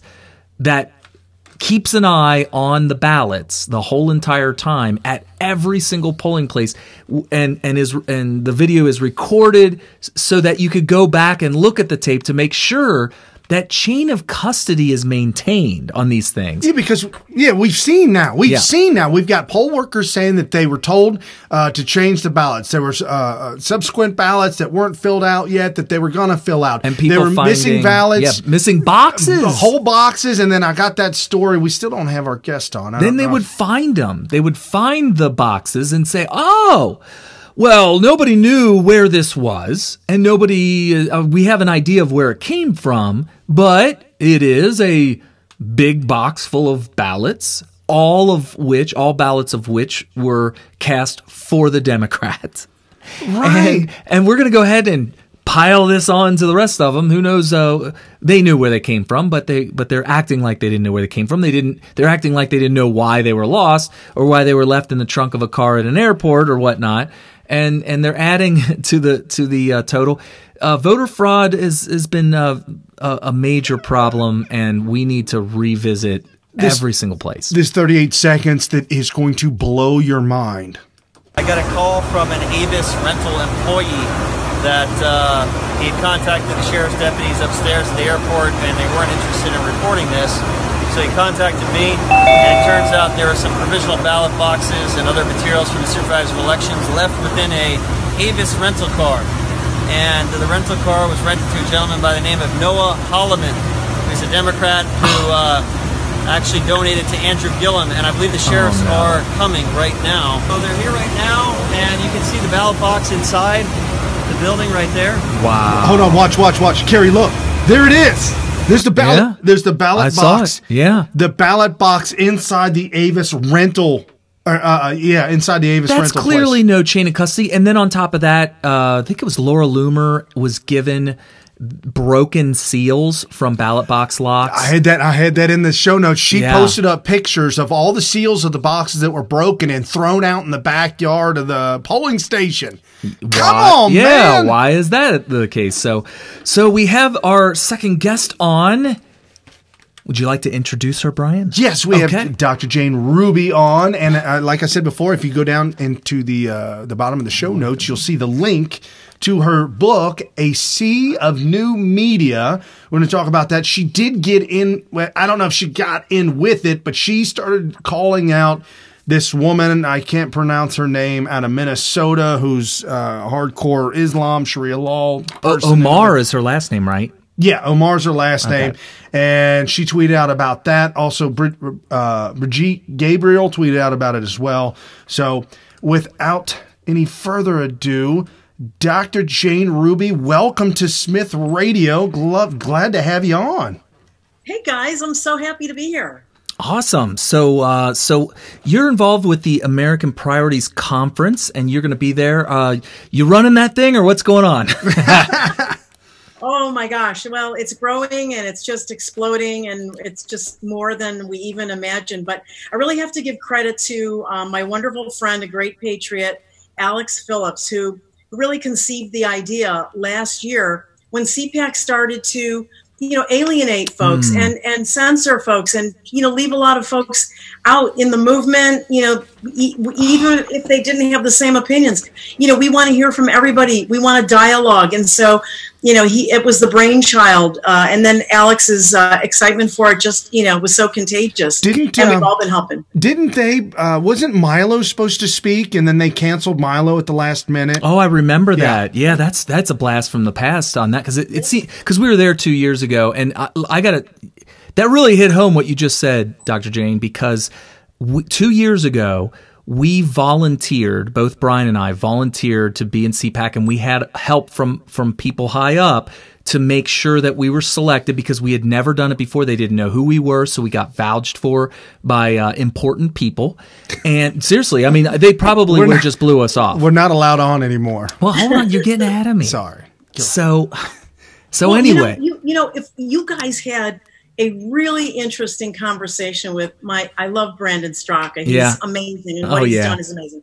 But you guys touched on the fact that we have different factions within the conservative, Republican, whatever you want to call it.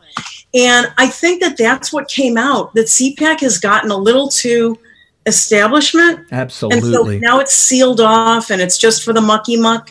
And so I think there's room for more, conservative conferences, lots more. Oh, I agree with you 100%. Yeah, we volunteered. They accepted us. We got there, and I could tell by the way that they were treating us as far as giving us certain jobs, that they looked up to us as people. Yeah. They didn't know who we were, but they could tell that we were people that could get stuff done. So they gave us the types of jobs that required the most responsibility for a volunteer. And so that's what Brian and I were doing, and we did a very good job. And the following year, we put in the same request to be a volunteer again. And this time I basically said, hey, we did this last year. We really thought we did a good job. And the people who were directing us said that we did a great job. And like 2 weeks after our application, they said, yeah, we're sorry, you're denied. And we were shocked. And when I asked around about that, they said, oh, that's bad. That's bad that happens. No, but I got an explanation. You did? Yeah, no, I have an explanation why we are not allowed to go back. Okay, what's that? Because I share the damn show on the Facebook page with all the volunteers. The CPAC volunteers have a group for CPAC volunteers. That's where you get all your information. Oh, you shared our show? I shared the show with the group. Oh gosh. Well, they have a very strict thing about volunteers that you can't give an interview to media. Well, Brian and I at 8 in the morning were on NRA TV. Yeah, giving an interview on NRA TV. Yeah, that was awesome. With you guys you get so excited and passionate about this stuff. Oopsie. Right. I mean, why not? Do what you got to do. So, okay. So real quick, you're going to be speaking at American Priorities Conference coming up here in 2 weeks. Yep. And we have a couple of fun things happening that I'm really involved in. I think your viewers would love to know about. Yes. First of all, and thank you for plugging the book, A Sea of New Media. It just came out a few months ago. It chronicles how citizens are becoming the media because we can't trust the real media. So I'm going to be moderating a panel, which I'm really excited about in terms of citizen journalism. And actually, I think Laura Loomer is going to be on that with me. Oh, good. Full disclosure, she's my BFF. So you guys got into a little bit of mess this week, didn't you? Well, we get into a little bit of mess every now and then. I've got some good stories, but the second thing I want to share with the follower, just before I forget, is that how could I forget? Is that as one of the associate producers of Hoaxed, Mike Cernovich, major producer, the movie, The Media's War on Truth, I'm really proud of what Mike and the directors have done. I'm proud to be a part of it. And each associate producer is entitled to do a screening of the movie in their own geographic area. And so I'm really the only associate producer in the general DC area. So I'm really lucky enough to be doing this. And Mike is going to be with us. He's going to do a Q&A. We're going to have some surprise guests, really big name surprise guests. Well, you're allowed to say that. But it's going to be wonderful and an after party that you will never forget. Oh, so wow. I really encourage everyone to go to Eventbrite and look up Hoaxed, Hoaxed, Hoaxed, the movie. And that's where people can buy the tickets for the film, either the screening alone with the Q&A with Mike or the film plus the after party. So the pretty reasonable prices of the tickets. You'll get a link if you go to the American Priority site to get your general conference tickets. So you could do either or follow it through the American Priority website as well. So I promised everybody that when we bring Dr. Jane Ruby on, that you are going to be somebody who's a big mover and shaker in the MAGA community. So you have your hand in getting together the American Priority Conference, which everybody needs to come to. We're going to be there too. It's going to be a lot of fun. It's going to be one. I'm convinced now, because of course we are privy to inside information, that if you miss this conference, you're going to say, wow, why didn't I do that? I'm telling everybody that because I really, truly believe it. I'm 100% convinced now that if you miss this thing, as a MAGA person who likes to be involved and come, you just cannot miss this thing. So you're involved with the making of that. You were involved with the production or producing of Hoaxed with Mike Cernovich. And now you have this book, A Sea of New Media, which you guys could go and buy on Amazon.com. Oh, she's showing it right now. Awesome. Nope. Hold on. Put it on the other side of your head. Yeah, put it on the other side of you. There we go. You go. Perfect. Awesome. I like that. You see the smartphones and everything. That is so true. Like every place we go now, it's like that. The picture and the title were inspired. You guys will probably remember this if you're not too young. Andrew Breitbart's speech on the National Mall, when he vindicated the Tea Party, because the Congressional Black Caucus accused them of being racist in their language, and he vindicated them. And that night on the National Mall, he said to them, "Hold up your phones." And it was just thousands of people with their cell phones at night. And he said, "Now you have a sea of new media to capture the lies." And I was blown away by that speech. That is cool. Oh, wow. Yeah. And I mean, Carrie and I started this almost 5 years ago, audio only, because the technology allowed that and money allowed that. And we just little by little. And because of technology, because of the situation that we're in, that you're in, that we're all in, we now have the ability to take over the new media. And Mark Taylor with the Trump prophecies, he says the only thing that hasn't come to play is that the media agrees with Trump. Nah, man, that's us. Yeah, we're the media. We do agree with Trump. We are the media now, and you guys have done what you've accomplished is unbelievable. I just love what you've developed and you've grown. You've got great followers, and you just really made a great contribution to the movement. Oh, thank you so much. And by the way, we're going to be co-paneling a breakout session about this, about a show like this that anybody can do. And one of the things I'm going to say, amongst many other a lot of things, is you got to stick with it. You've got to get through that months and months long period where nobody's listening and you're wondering if anybody ever will. Because that's seriously, not only did it happen to us, but it's happening. I'm actually meeting people and I'm coaching them and counseling them because they're starting this, and I'm telling them, I'm urging them, I'm like, you've got to get through this long period where literally you're not going to have any audience and you're going to wonder if it's ever going to happen, and you just got to get through it. Right. And when we got started out, I'll tell you, like I said, again, it was audio only. Things are different now. You can Periscope all day long. You could be another Magdalene Rose. I mean, you could be anything you want now. Back then, it just seemed like the audio was kind of catching wave, and we were getting involved in that. And there might have been 5 people listening that night, and 2 of them were my parents, and 2 were his parents, and the other one we didn't know. And that went for at least a year. Yeah, and we got excited. Right. We got thrilled when the show got 100 listens. We were just ecstatic, cracking open the drinks. But it's a labor of love. Don't do this if you're not drawn and pulled to it.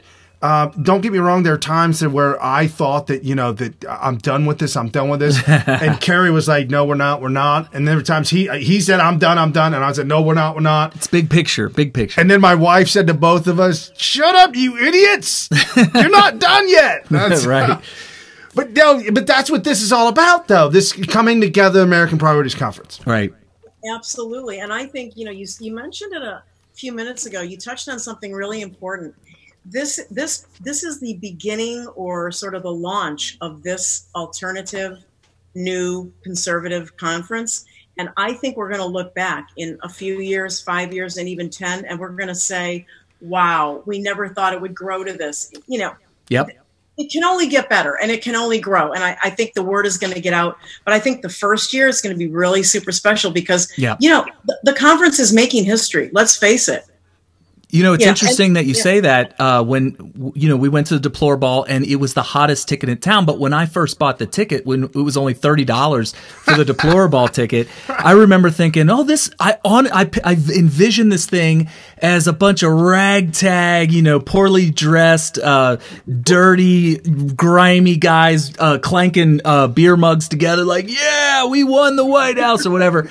And then, of course, it became the hottest ticket in town. And even today, to this day, when I tell people, oh yeah, I was at the Deplore Ball, they're like, really? You were at the Deplore Ball? You're like, yeah, we were there.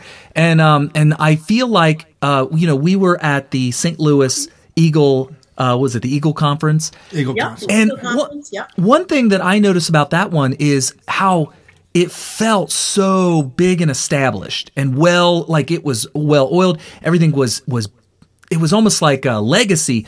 I had no idea that this thing's been going on for like 50 years. Not only that, but they had no idea us young whippersnappers is going to show up. Yeah, they were like, who are all these young people? Yeah.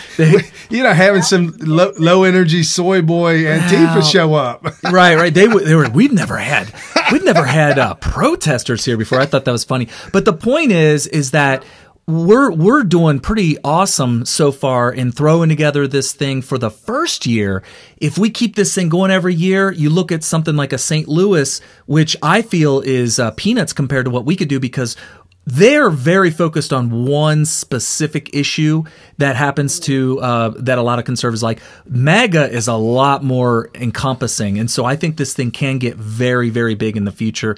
And so I'm really excited. And anybody listening right now, you don't want to miss the inaugural. You do not want to miss the inaugural. Right. That's right. That's right. And there are so many wonderful things coming together. There are going to be workshops. There are going to be, you know, it's not just a bunch of presentations at you. There's going to be a lot of interacting, and I think the networking is going to be off the charts. And the new people, all of us will be meeting, and the new ideas and the fertilization of ideas. And yes, there will be those headliners and those famous, you know, few famous people and names that folks will recognize, and that's going to be exciting. I mean, even more famous than you guys, you know. Oh, come on now. No, I will say this about the networking aspect of it. When Carrie and I went to CPAC, and then subsequently back to Bull Moose and these events, they were kind of small compared to this as a 3-day event. There were people that we got connected with that we had never known before. Yeah, even the Eagle Conference. I mean, where did we meet? Where did you meet Katja Lee at? Well, she was on Your Voice America with me. Oh, okay. But we met up with her in D.C., and we met you in St. Louis. And so, you know, all these things just kind of, and you find each other. And it's just one of those things where if it was meant to be, it'll be. You just got to show up. Right. Yeah, just show up. And, you know, a lot of times I went alone, you know, and a lot of folks went alone, and we just connected, and we because we wanted to be there. Yes. We knew something big was happening in the country, that all those years of watching and getting discouraged were coming to a, you know, to a peak, and we knew things were going to be changing for the better. So it's just going to be great. And I think you're right. It's going to explode. It's going to be much bigger, and we're going to outgrow the venue. The venue is going to be beautiful. I don't know if you've talked about that. No, go ahead. Yeah, absolutely. Yeah, please tell us. Oh, the venue is very historic. It's called the Marriott Boardman Park Hotel and Convention Center. I believe that almost every contemporary president in the last 30, 35 years has spoken there. Oh, wow. CPAC got its start there. They've now outgrown it, and they've gone to a huge convention center over in Maryland. Yeah, across the but it's beautiful. It's in a residential neighborhood of D.C. It's quiet. And because many presidents and many VIPs and dignitaries have spoken there, they actually have a built-in ingress-egress system. So they've got an underground system. Oh, wow. So people, the security level is they can scale it up or down depending on, you know, what's needed and how big a profile person is coming to speak. Oh, but it's absolutely charming and beautiful. The space is gorgeous. We're going to have lots of little breakout rooms. We'll have lots of receptions, and we're going to and one of the things that's been built into this conference that I think is exciting are things like artists, like conservative artists. We weren't able to get like Ben Garrison, who I adore. I love him. Yeah, I love Ben. I love him. I know, but maybe next year. Yeah. You know, we're already talking to him, and his schedule wouldn't allow this year. And there are a lot of, not just myself, but there are a lot of people in the movement that have tried to write books and articles, and they're going to be, selling, signing, giving away, whatever it is, their books. So it's really going to be very exciting. A lot of different stuff. Yeah, no, that's awesome. And then again, I mentioned earlier, there's going to be multiple get-togethers where, the cocktail hour or whatever it be. And Brandon Straka said that he's still the life of the party no matter what. Oh, yeah, for sure. 100%. I believe that. He pretty much is. I've been to a couple of events with him lately in D.C., and he's not lying. He pretty much is. Yeah. And then there'll be a brunch on Saturday and a get-together on Friday night, and then Thursday. Yep. There's just a lot of things going on. There'll be a lot of energy, a lot of like-minded individuals. If you've ever been to a Trump rally, it just feels like you're hanging out with your friends. You're home. I got that feeling for the first time ever at the Deplore Ball, where I'm looking around at 999 other people, and I'm like, wow, it's like family. Even though I had never met a single person in that place face to face, some of them through Your Voice America and all that kind of stuff, but none of them face to face. And I'm like, wow, it's like everybody is just getting along, and we're all on the same wavelength. And if you haven't ever been to something like that, you got to come to this American Priority Conference and really experience it for the first time, to see people that you've probably seen on YouTube and Facebook and all that kind of stuff, and realize these people are just like you. Yeah, like in St. Louis with Stefan Molyneux. It was just hanging out with one of your bros and just talking about politics any day. Interestingly about him, I when I went to go talk to him, I had a question that had nothing to do with politics. We ended up talking for like 20 minutes because it was just a topic that interests him, and it was awesome. For sure. And we were at the Eagle Forum together in St. Louis, the three of us, with a lot of other of our friends. And I realized he's a philosopher because you got to see a good portion of Hoaxed. And in the movie, it's not, I won't spoil it for folks, but there is a really beautiful ending to it. And Stefan has done something incredibly artistic with it. But sure. It showed me that he's a philosopher. Getting back to the deplorable. Yeah, sure. I felt exactly the same way. I walked in there alone, but feeling like I knew the entire room, and I was going to. I had been communicating and watching and admiring people like Jack Posobiec and people like Mike Cernovich, who started a lot of this online, gathering and herding the movement and energizing all of us, and showing that we were together, that we did have a movement. And so in meeting them, I got there early that night because I wanted to hang with them and just, get to know them better personally. But that was my first time meeting them in person. And now, of course, we're all really good friends. Oh, yeah. We've gone to each other's weddings and, we know each other's families and all that. That was the first place I've ever been to in my life where it was a large gathering where you could go up to any single person or group of people, just walk straight up to them, and as soon as you introduce yourself, and sometimes before you get a chance to introduce yourself, they've all got a big smile and they can't wait to find out either who you are or to meet you if they already know who you are. And that you won't find that anywhere else in the world. And I saw it at the Deplorable. I saw it at all these other parties that were associated with the same people as the Deplorable, and of course even at the Shafley Eagle Council. Same thing. It was like over and over. And so we're going to see that, of course, at the American Priorities Conference. And you guys are going to be so glad you came. 100%. Oh, yeah. I hope folks will go to the website, go to AmericanPriority.com, get your tickets for the conference, go to Eventbrite and look up Hoaxed movie and get your tickets for that. Because the Hoaxed movie screening with the after party is what's kicking off the conference. So we're going to start out with a really exciting night. Wow. It's just going to energize people. People are not going to want to go to bed. No. And you saw the movie Hoaxed with us in St. Louis, right? Yes. And so, folks, we've seen it. And I'm here to tell you, that's one movie you do not want to miss. Yeah. Absolutely. And not only that, but you can watch it with all your friends and the producers and the directors. And we had a Q&A session afterwards in St. Louis, which lasted awful late. We had to get, because Cernovich's Cali time, 3 hours behind. But anyways, I digress. You'll have a great time to hang out with the director and the producers and talk. Yes. And people will be able to talk to Mike and talk to all of us, but also, have questions answered about the film. The film is very balanced, and it explains how dangerous a media that lies to you is, how it costs lives and it causes wars. And it really shows a direct correlation. It's not really a right or left movie. Yeah, there's some surprises in there for people. Some surprises. Yes. Let's just say that.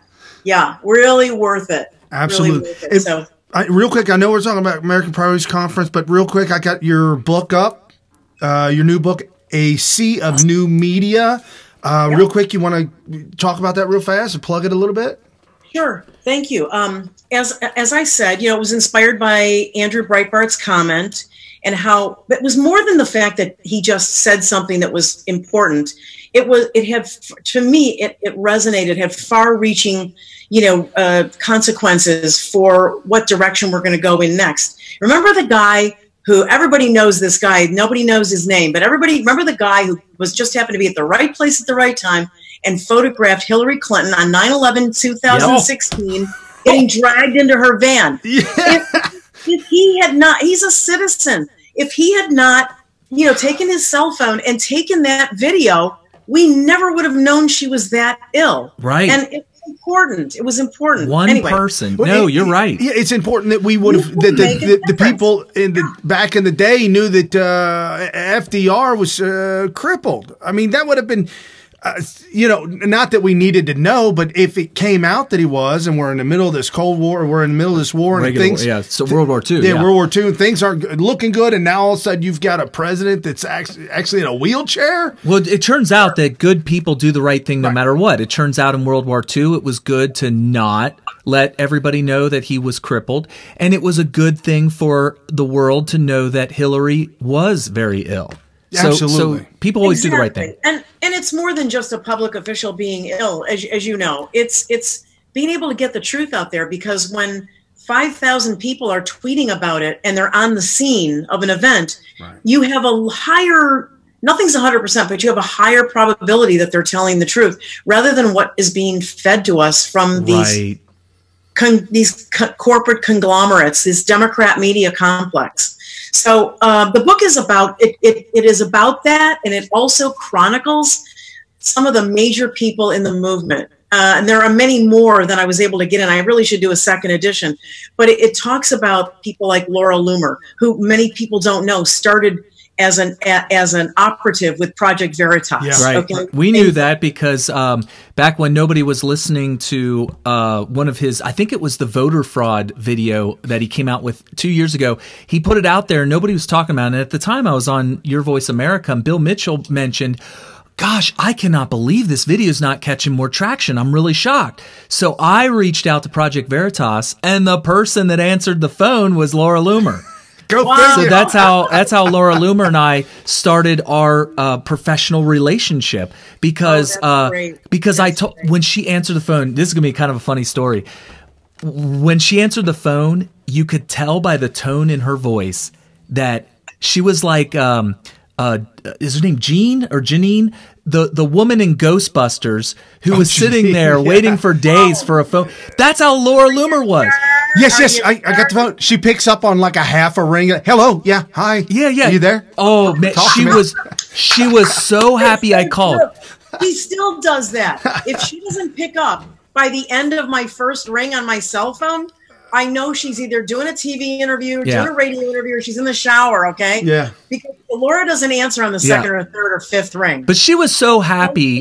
She was so happy that we were interested in having James O'Keefe come on as a guest, because everybody was ignoring him at that moment. And that was what got the ball rolling on people starting to see James O'Keefe's undercover videos again. Because after the Acorn thing, it's like he went on a long hiatus, and then the first video that brought him out of that hiatus was that voter fraud one way back in 2016 that nobody was giving him traction on, and ever since then we've had that relationship. So it's awesome.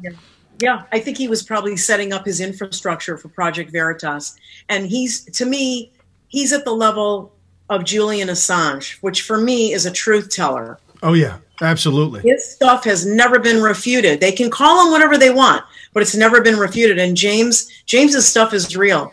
Right. It's just fascinating. I think James O'Keefe is an American hero, and I think Laura Loomer is an American hero. Her devotion to our country, she just doesn't get enough credit for that. Right. Right. Because people on the right have criticized her for her tactics because it kind of feels like an Alinskyite type thing that sometimes she does. But at the end of the day, we've got to have some people doing that on our behalf. If you don't want everybody doing that, I get it. But some people have to become a pit bull. Or else we're just going to get run over. Well, yeah, you got to get in their face. Absolutely, get in their face. And yes. And guys, I've been with her at a couple of Loomerings. Yeah. you were there this week, wasn't it? I've been the photographer. Oh, cool. Several times with Maxine Waters, with Tim Kaine, and I have to tell you, once she gets herself ready, and once she turns on, and she focuses and laser focuses on that target, she's got the history. She's calling them out. It was amazing. Yeah. What she did to Tim Kaine was educational for me. Oh, that's she awesome. Had it all down. Oh, that's cool. So she does her homework, is what you're saying. She does her homework. She is a quintessential guerrilla investigative journalist. Right. She's really fabulous. It's interesting. And there are other people too that just do it in different ways. Yeah, and she was an apprentice to the great James O'Keefe, so I could see where she gets it. So and what's amazing is that you got these blue check marks this week that were tweeting out something about no voter fraud. There's no fraud, and then you got James that comments to him and said, "Oh, no fraud." Here, I'll repost the videos for you. I'm like, right. Hey, come on, man. Yeah, so we have evidence of fraud, but I made the argument earlier this week. I don't know, Jane, if you got a chance to see the scope that I did, but people kept on saying, why do you keep on accusing everybody of voter fraud when you don't have evidence? The burden of proof is on you since you're the one accusing us of voter fraud. And I flipped the script on them by pointing out that the law is set for how you process and handle votes. Once you violate any of those laws, now the burden of proof that those are now untainted, legitimate ballots is on you because you broke the law. So now you have to prove to us that you did not commit voter fraud. We can accuse you of anything at this point. And this breach of the chain of command. I mean, you can't have one chain of possession. Yeah, chain of possession. Right. The chain of possession, not chain of command. You're right. Sorry. the chain and that movement of that chain of possession. If you breach any one section of that, you've invalidated. Yes.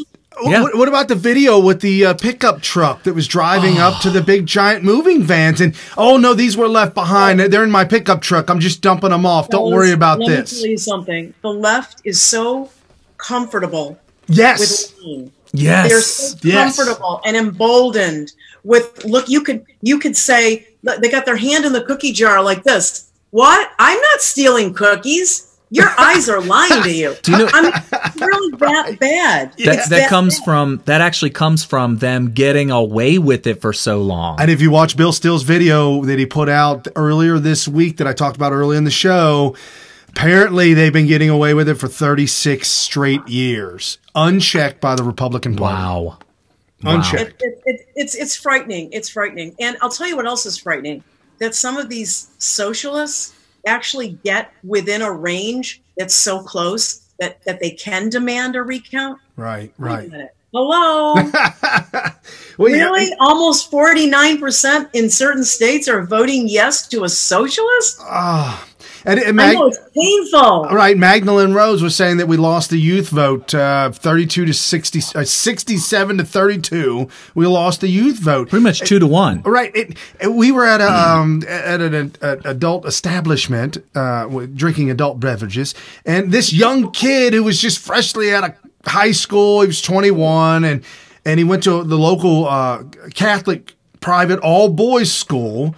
And he made the comment to me that, capitalism and communism, there's a lot of similarities. What? I said, I can't even entertain this anymore. I've got to walk away from you, man. He needs an education.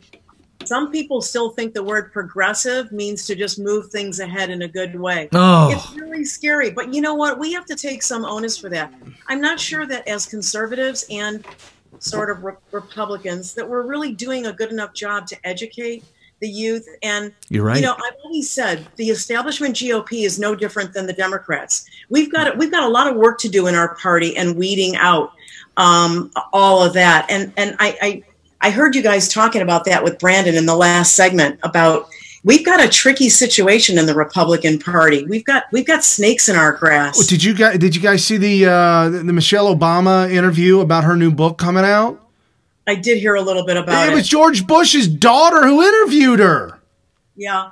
Wow. Well, the Bushes are establishment. The Bushes, right. There is no, I'll say it, this is my mantra, there is no difference between the establishment GOP and the left. Right. And until we sort those out, and I think we did get rid of some of them. We did. We got rid of Barbara Comstock in Virginia, who was a registered Republican / maybe conservative who promised to vote to impeach the president along with the Dems if she got elected. And I shouldn't say we, because she was defeated by a Democrat. That's right. I don't know which is sicker. Well, and one thing I've said, when we had the House and we had the Senate, which we still have the Senate, but now I think we really have Senate. But back then, I told everybody, don't fall for this false sense of a majority. It's not about Republican versus Democrat. It's about we the people versus the establishment. And we are outnumbered right now when it comes to representation. Now, if you look at the whole country, we probably outnumber them 66% to 33%. I really truly believe that. But as far as representation with the Republicans and Democrats, you got establishment on one side, you got establishment on the other, and very few people like your Jim Jordans and your Donald Trumps and all that are actually representing the people. And so don't be fooled into thinking that we have some sort of a majority. These people that have resigned because they didn't think they can win we didn't lose anything. Right. We didn't lose anything. We needed to weed them out. Right. We needed to weed them out. And if nobody believes you, all they have to do is look at the 8 years of Obama's presidency. He got everything he wanted with a Republican majority in both. Oh my gosh! Yeah, are you kidding me? Yeah, Paul Ryan signed the 4.2 billion. Guys, trillion? Was it $4.2 trillion for his budget for a 9-month budget? Paul Ryan, I'm on the ground here in D.C. Paul Ryan, after Obama was out of office, was up in Adams Morgan meeting with Obama at his new house with the big wall. Oh gosh! Wait, I shouldn't be surprised. Come on, we've been tell you guys stories. So this week I ran into my dad. He lives kind of far away, so I normally don't run into him throughout the week. But I ran into him, and he made a comment about he was listening to Rush this week, and Rush was saying something about McCain, and McCain's people establishment are falling out and have walked away, have resigned. And my dad was it seemed like he was like, you know what, we're losing them. And I told him, I said, those are the ones we want to lose. Right. Let them go. Let the Flakes go. Let the McCains. Well, McCain kind of went on his own. But you get it. But let him go. Yeah. I love that about you guys. You get it. Awesome. Well, Jane, I absolutely love this time that we have you on. This is the second time we've had you on, right? Second or first? I can't remember. I think I might have done a little radio with you guys like a year ago or something. Yeah, because we were radio about a year ago. Much more. It's a lot of fun. It's a lot of fun. So, American Priorities Conference, folks, AmericanPriority.com. Sign up, be there, be square. Leave the show audio on so you can still hear the show. But go to the website and sign up right now. I'm going to be honest with you. If you're going to go and get your tickets right now, you can come back. It's okay. Go get your tickets. Go get your tickets. You guys are sacrificing for the movement. They'll be back. They always come back. Hey guys, thanks for having me. I love your show, and I appreciate all the time tonight. It was great to talk to you. All right, Dr. Jane Ruby, thank you so much. Have a great night. You too. All right. Wow, that is so great. Cool. I'm so fired up about this. But it's coming down to the wire. So we're gonna get everything set up and make it a beautiful conference. I'm telling you right now, this is not just hype. We are in the inner workings, in the inner circle of the people who are actually putting this event on. Technically, we are a part of the people. We're the people putting it on. We're the people putting it on. So media folks out there, you got to come through us. Yeah, we're the gatekeeper. We are actually the press directors, if you want to get specific. We're the press directors of the American Priority Conference, so if anybody needs press passes, you got to come and apply through us. And I'll tell you, being in the inner workings of this thing, I would not be overstating it when I say that this is going to be an event for the ages, and from here going forward, this is going to be the new MAGA thing. Yeah. This is it right here. Yep. So as far as learning stuff and breakout sessions and meeting the people who are the movers and shakers, and this is it. Yep, without a doubt. So real quick, we're in the last hour, and I've got a lot of videos, a lot of stuff to get to. Lightning round. Pretty much. Yeah, all right. So the video we were talking about with James O'Keefe, this is a 2-minute clip, and this is about voter fraud and what was going on. Here's James O'Keefe's undercover stuff. Right. A strange man arrives in North Carolina at Mr. Romero's poll address and is offered his ballot to vote, despite the fact he said he had a Colombian passport. William de Jesus Romero. Is Romero your last name? The name? William de Jesus Romero. Okay. Put an X. Put an X in this box. I get passport. We don't need the passport, sir. All we need to do is to have you verify that you are who you say you are. We do not require an ID. We just require that you state your name and address. I get passport? No, we don't need it. I go to, we don't need it. Passport colombiano en el coche. Sign your name right there, and you may vote. This is criminal. Why does he have on his arm? You can't sign. Feel better with. Oh, he's got a cast on. He's in character. He's in character. Who is that? James? Might be. I don't know. It's in character. Whoever it is in character. Passport. Feel better with passport. I feel if you better want with to passport. get the passport, you may do that, but we do not need it. We simply need for you to make an X in this box, just like this. She's showing him what to do. She's showing him to make the letter X in the box so he can vote. She's motioning how to make an X. Colombiano. Zbigniew Gorzkowski is also registered to vote in North Carolina. Here is a copy of his voter registration form. But we sent in another strange man who was also offered Mr. Gorzkowski's ballot to vote. Zbigniew Gorzkowski? Gorzkowski. That's all right. If you can sign it, it'll be okay. Okay. I don't have my passport on me. That's all right. I don't need it. I can still vote. Sign. Okay. I would just feel more comfortable if I had passports. Okay. I'll go get my passport. Yeah, just do something. Make an X? Yeah, just do something. That's all you need to do? Yeah. Yeah. I'm gonna get my ID. No, I don't need your. I can't take your ID. Really? No, come here. You can help me? Yeah. Here. You can just draw it for me? Here, put your hand on mine. Oh my God! I'm not comfortable with that. I'm going to get my ID, bring that in here, we'll do that. Okay, that's fine. Thank you very much. Oh, wow. Wow. She said, put your hand on mine so that way I can say, well, he guided my... That's like a Ouija board and pushing it to the letters yourself. And then going back later and saying, no, Brian was doing that. Come on. Because his hands were on it, too, even though I was the one shoving it to all the letters. I don't know if you guys remember that game. That's a game of Satan right there. That's a dirty Ouija board. It could just be a piece of cardboard with letters on it. It could be. Well, yeah, and that lady could not be helping him sign his name. Oh, so she's evil. What she's doing is more evil than the Ouija board. Right. So everybody pushing for counting the votes, counting the ballots down there in Broward County in Florida, being a debacle, missing the time frame, all kinds of nuts. Oh. This dude put out this video. All the people down in Florida for having trouble counting the votes. They're trying to do the best they can. Y'all are like just all over them. Count them. Well, maybe they're stressed out and can't count. You know that happens. This has got to be You know fake. when you get stressed and you can't do something? I mean, you know what I mean? When you're like, sometimes you have to pee and you can't because somebody's right there beside you and you think, oh, I need to start right now or they're going to think I'm weird just standing here at the urinal.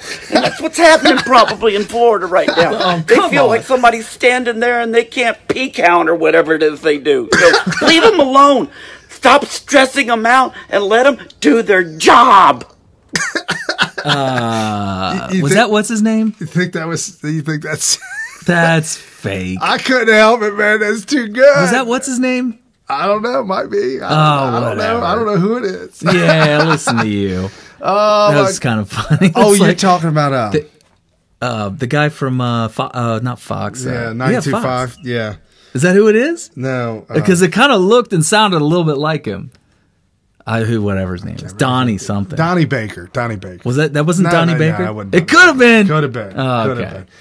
All right, so what else we got going on? We got the whole thing in Georgia. Oh, Georgia. Yeah, make that quick because we got stuff that's even bigger than that. All right, go ahead with the Georgia.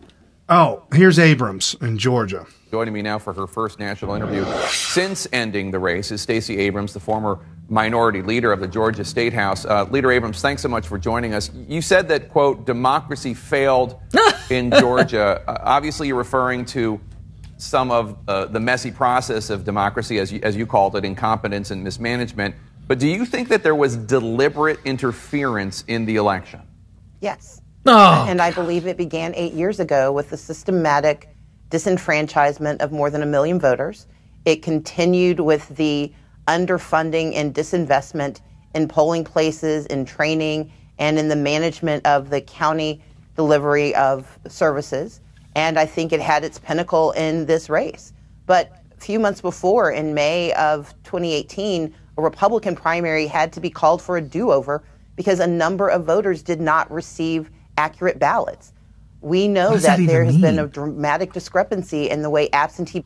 So she's trying to say, well, they have the Republicans too. What is an accurate ballot? That would be you got the wrong ballot. Like, for instance, I'll give you an example. When I was handing out the Republican voter guides, when I was doing it at my polling place, it had the list of candidates on my ballot. Right. Well, when they moved me up to Coleraine, I said, oh, no, I got the red slips. And they said, no, you need a whole nother stack. Oh, yeah, you needed different pinks. Somebody came from Harrison, Ohio. And they had the wrong ones? With a pink to come vote in Cheviot. No. And I said, no. I said, you need this one. I told her, like, I just knew it. Yeah, because they're the very, very small local people are going to be different from these little different precincts. So you could get a Harrison voter ballot. You could get a Harrison ballot while you're living in Cheviot. And guess what? You got an inaccurate ballot. Oh, it's inaccurate. It's inaccurate. Right. Maybe that's what she's talking about. The thing is every single thing that she said she has zero evidence of, period. Full stop. Right. She's making it up because by saying that, she's basically leveling a serious allegation. She lost by 50,000 votes. Sherrod Brown said that this is voter fraud, that she should have won, although she lost by 50,000. Sherrod Brown? Yeah. He weighed in on the Georgia race? Yes. Oh, my gosh. Hillary Clinton weighed in on it, too, and she said if she doesn't win, that this is fraud. It's fraud. Well, now that fraud's in the air, everybody scream fraud. Well, the thing is it's just like, I've been coaching wrestling for a long time. And, when you have a little 9-year-old who wins a lot, used to winning, expecting to win. That's the key.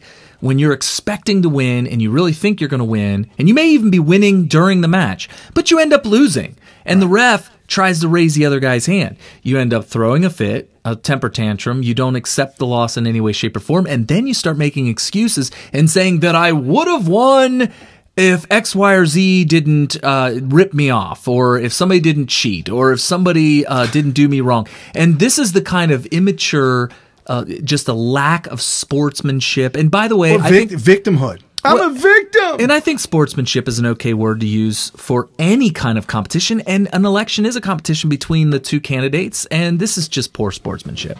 No, I agree 100%. So you want to get into the new attorney general in the House, and Russia may go away? Yeah, I don't understand what the deal is here.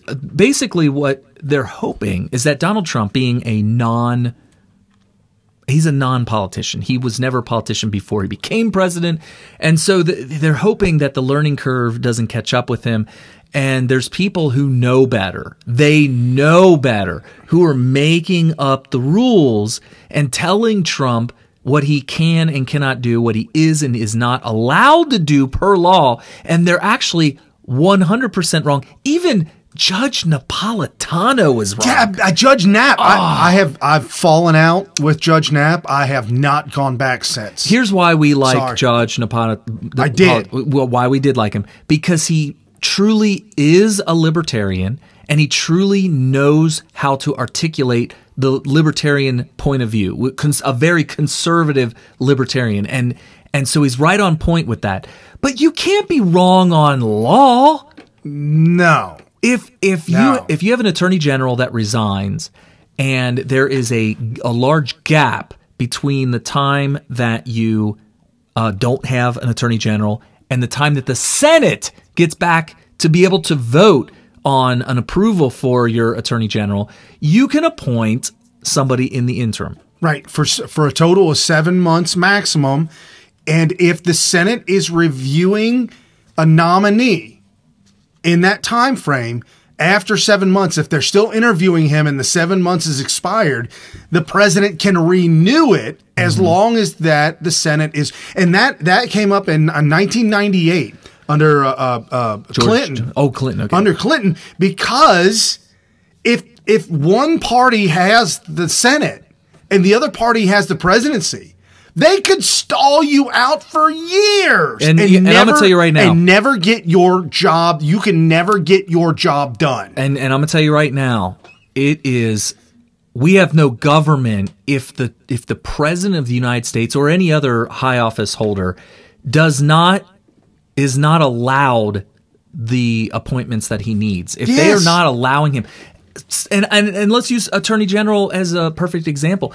You should not, no president should be denied his Attorney General. I think it's been a huge, almost a constitutional crisis that Sessions has turned out to be a Democrat plant whose job it was to stall. Don't do anything and come up with excuses. No matter what you do, don't do anything in benefit or that would be considered as labor for the president in any way, shape, or form. Use every excuse you can. You got to recuse yourself. You got to work on projects that have nothing to do with the president's agenda. Don't hand over documents to your own party. Yeah, they had to do contempt of Congress. They subpoenaed all kinds of stuff, and Sessions was just like, what? Subpoenaed what? Certified letter. I got to sign this? What? Who's got the stamp? I don't got the stamp. I don't know. Who's signing this? I don't know. And I've never done this before. So he's been an obstructionist plant by the Democrat Party.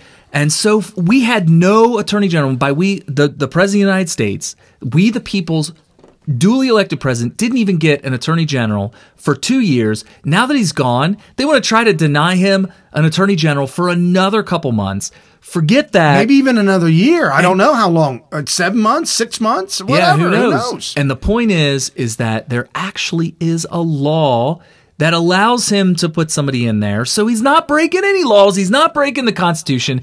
They're crazy. So anyway. No, you're absolutely right. And Donald Trump tweeted out, so funny to see little Adam California, talking about the fact that acting Attorney General Matt Whitaker was not approved by the Senate, but not to mentioning the facts that Bob Mueller, who is highly conflicted, was not approved by the Senate either. Oh, there you go. So Mueller not being approved by the Senate had nothing to do with the fact that Matt Whitaker not approved by the Senate. Yeah. What do you want, crazy. Adam? S-H-I-T-T? S-C-H-I-T-T. What did you say? S-C-H-I-T-T. What did you say before that? I forgot the C. Oh, yeah. So Trump tweeted out it did Schiff's name. Instead of 2 F's at the end, it's 2 T's. Yeah, so we can't actually say it, but... well, you could, but it ain't no good. Yeah. I saw that, and I copied. It was a... Well, my question is Rush Limbaugh on Monday going to actually say it? Yes! So tune in. Of course he will. Tune in to Rush Limbaugh on Monday. Of course he will. So the Huffington Post, which we know is just a compost. It's just nothing awful. Huffington Post put out an article that said, Trump hammered on acting Attorney General Matt Whitaker by conservative group. America needs an Attorney General who doesn't play politics. Their ad says. I'm like, what? That's their opinion. It's a conservative group? that's blasting Trump? Well, we've seen that before, but I'm not going to take anybody's word for it. I have to know myself. So here's the 30-second clip, the 30-second ad, and I got to looking into it. This is Matthew Whitaker. He's a political ally of President Trump and now oversees the Department of Justice and Mueller investigation. What does he think about the Mueller investigation? The appointment of Bob Mueller I don't think was necessary or appropriate. What I see is a president that is starting to figure out, if I want to, I can terminate you. Legally, there is certainly a way for that to happen. We need an attorney general who doesn't play politics. Call your senator and tell them Whitaker must recuse himself from the Mueller investigation. Now, what did he say? What did Whitaker say that was political? He was voicing his legal opinion on the matter, that just because you don't agree with it doesn't mean he's playing politics. We need an attorney. What do you think attorneys do? Attorneys defend their client. And that's all he was doing. He was giving out either facts or opinions based on the situation at hand. And First Amendment allows you to do that, and there's no law that says that he should. Why should he recuse himself as the Attorney General? Now, if he was a judge in the case, that may be. Or if he was Rod Rosenstein, who signed off on the final FISA warrant to spy on Donald Trump's campaign. Yeah, illegally, by the way. Illegally. Yeah, illegally. Or Bob Mueller, who worked for Obama for 8 years. I mean, I'm just saying, and all the Democrat lawyers, and you're up in the tens of millions of dollars that the investigation is called. What? Yeah, somebody said it won't matter because Mueller's 5 steps ahead of this administration. Really? So 2 years and nothing to bring down Donald Trump whatsoever. Yeah, he's 5. Nothing whatsoever. Carrie, and every single indictment. Oh, what about the dozens of indictments on things like lying to the FBI, which we're now finding out is just completely made up. They're basically saying, hey, let's get 2 testimonies from 2 different people, and if there's anything that overlaps that doesn't match, we're going to pick which one is wrong. Yeah, and instead of saying that this is an inaccurate statement, what you thought was true is not, we're going to go ahead and say that you knew that wasn't true, right. Which makes you a liar, and guess what? That's against the law, so we're going to go ahead and indict you. That's what's going on. That is an abortion of justice. That is so un-American. Do you want to live in a land where we have this rogue department acting as a 4th branch of government because the Democrats insist on their independence from the branch that they're supposed to be serving under in order to go after these witch hunts of people with absolutely no evidence against them whatsoever, just accusations and opinions of the leaders of these rogue departments? We're living in a banana republic at this point. Yeah. And that's what you guys are advocating for because it does what I want to happen, which is to overturn this election that really made me sad. It made me teary-eyed because this horrendous criminal that ran as the candidate for my party didn't beat the other guy, and that makes me sad. You know what? You're a sore loser. Go away. So this Republican outlet, it's called ruleoflawrepublicans.com. Well, I started to look them up and get into it. It doesn't take much. They just opened an account on Twitter in March 2018. This thing is all set up. It looks on the surface right out of the gate. Some libtards set this thing up. It's fake news to try and fake us. Why else would Huffington Post be reporting on this? Really? And nobody else is reporting on this. Is Huffington Post? Come on, man. This is a battle of news. We're in a battle of news right now, folks. Right. Real news versus fake news. It's a propaganda war. We saw this during the Cold War.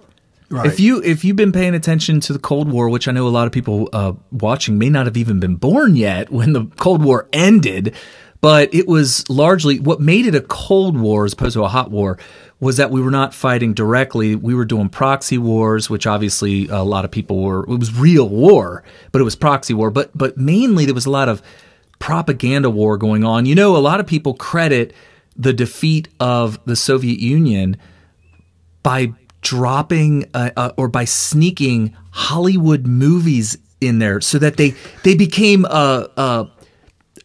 indoctrinated into the Western culture. They said, "Hey, no, look at what we got going on." Yeah, they knew our music. They were sneaking and sharing with each other movies and music and stuff like that from the West, mainly America, and they were really getting fired up about being able to have the kind of freedom that we have, and it ended up causing people to want to jump the wall in Berlin, and all this stuff, and try to escape communism. And it led to the fall of the Berlin Wall, which led to the dissolving, the liquidation of the country of Soviet Union. Pantyhose. Pantyhose? Pantyhose. What about pantyhose? Women. What about them? Didn't have it in communist Russia. And they wanted it. And then they found out pantyhose, and they're like, what? What? I could look like a lady, a beautiful lady. Oh, wow. You mean this will hide the 6 month no shave because I ain't got no razors? Nice. Yeah, no, pantyhose, folks. All the creature comforts of life in the Western world, just hand that over to anybody in some kind of socialist, communist dystopia, and you'll get them quickly to change their mind. And that's the thing that Magdalene Rhodes was talking about. We lost the youth vote, 67-32. We got some work to do. We're uphill battle. Check this out. This is the Russian investigation scoreboard. Bill Clinton investigated for Whitewater. That investigation lasted 9 years. The 6-year investigation. There were 9 indictments and 0 convictions. Okay. Hillary Clinton in Benghazi lasted 4 years. Thank you, Trey Gowdy. 0 indictments. Thank you, Trey Gowdy. And 0 convictions. Thank you, Trey Gowdy. Oh, that's just a travesty right there. Because the reason Benghazi turned into a bloodbath, a debacle, a complete failure in every way, shape, and form was for one reason. Because every decision made at every point of the way was made to figure out, they were trying to figure out what decisions do we need to make in order to protect Obama's chances of winning re-election. That's literally why all the decisions were made, which is why so many people died needlessly. So many people were abandoned. American people in a foreign land, but on American soil, because the consulate is considered American soil. The footprint of the consulate, American soil, died because they were being intentionally ignored and intentionally left alone, let die after hours and hours and hours of fighting against a terrorist attack, because by going to go save them would potentially threaten Obama's reelection. So no, absolutely. And this week, some more information has come out. And what the story that's being told right now is that Obama and Hillary Clinton both, McCain's name wasn't brought up, but I'm throwing McCain's name out there because there are pictures of McCain with the Taliban taking selfies with the Taliban and these jihadist groups. But the Obama administration was selling the rocket RPGs, the shoulder-fired RPGs. They were selling them to the Taliban in Libya.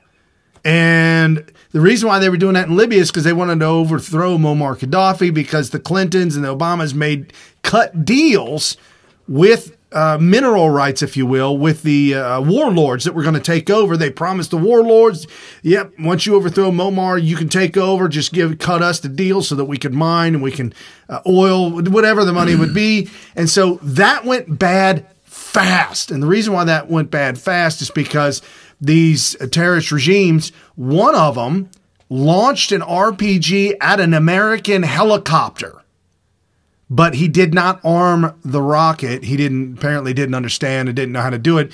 And the aircraft landed, the helicopter landed safely.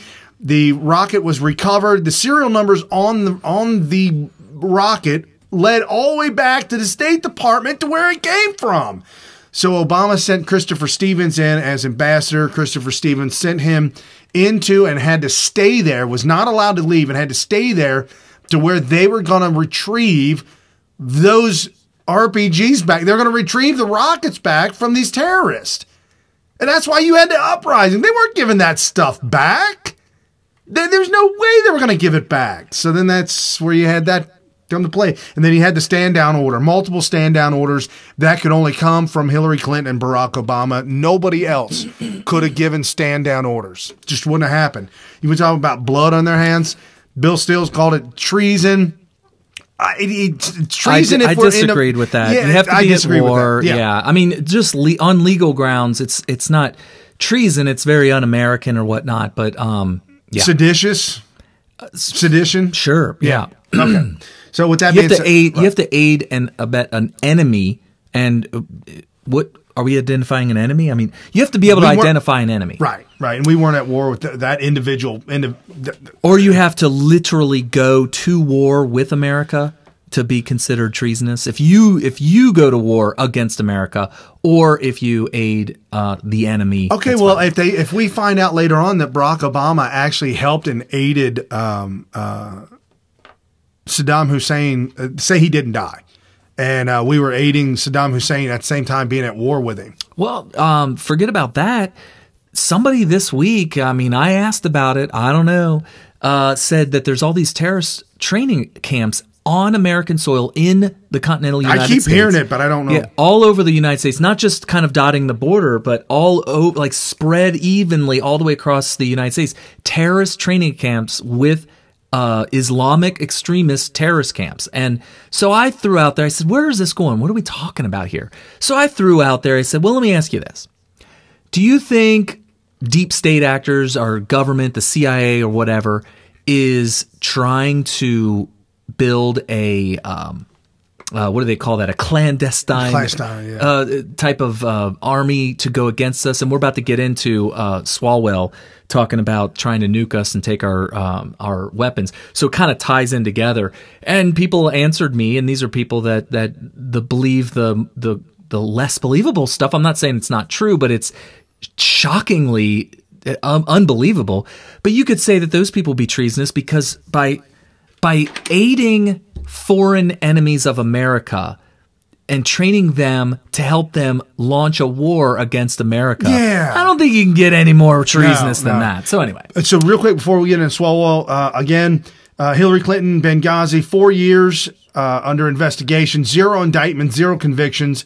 Email scandal for Hillary Clinton, 2 years long, 0 indictments, 0 convictions. Yeah, somebody on the comment section pointed out, yeah, you guys are just upset because you guys called Hillary Clinton a criminal and then nothing ever got it and she ain't been indicted with nothing.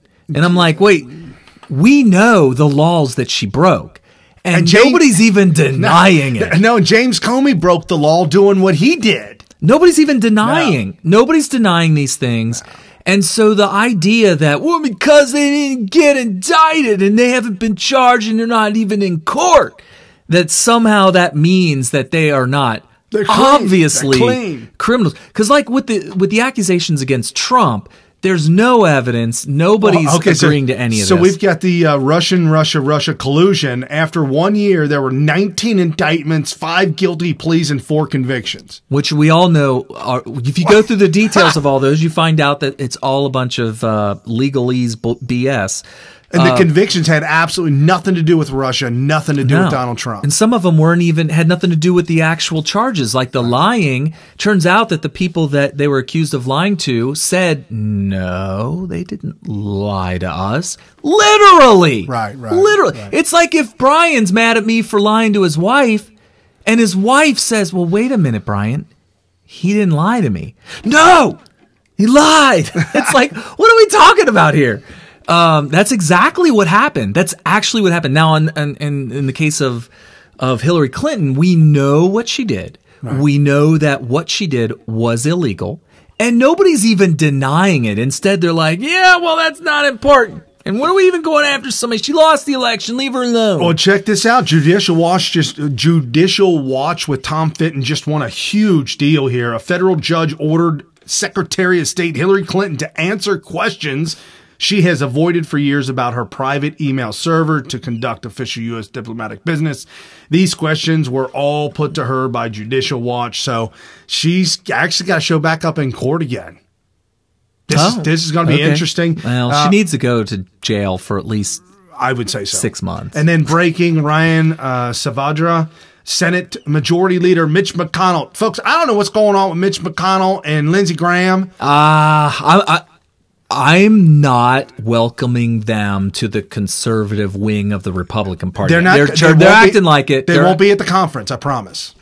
Yeah, they will not come to the American Priority Conference because I don't think we would have invited them. No. Lindsey Graham is acting like Mr. Conservative all of a sudden, like he suddenly wants to be in the Freedom Caucus or something ever since his BFF McCain passed away. Right. But so now don't trust him. Now this, Mitch McConnell blocks Senator Jeff Flake's demand.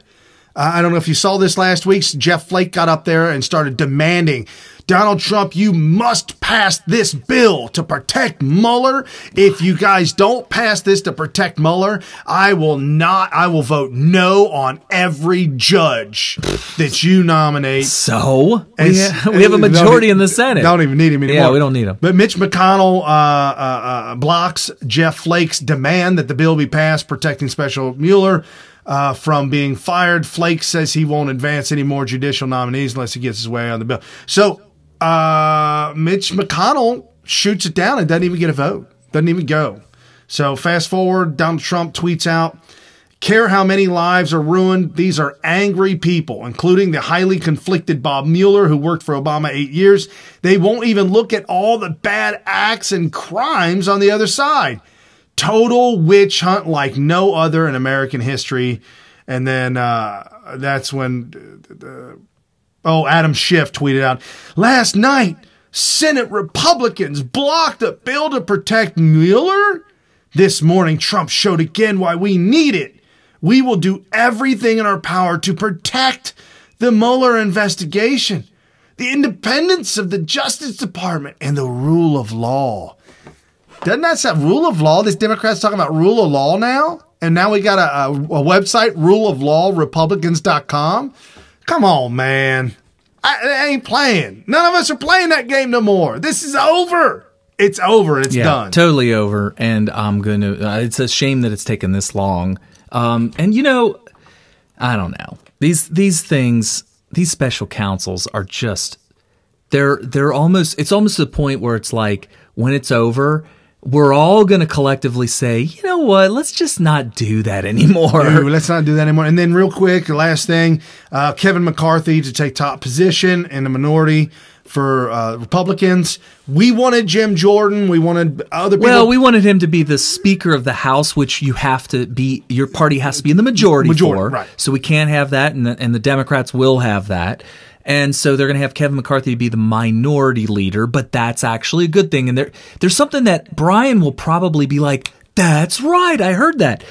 Everybody's upset because everybody was talking about how awesomely conservative Jim Jordan is. He's just great. He's such a constitutionalist. He's a Freedom Caucus leader.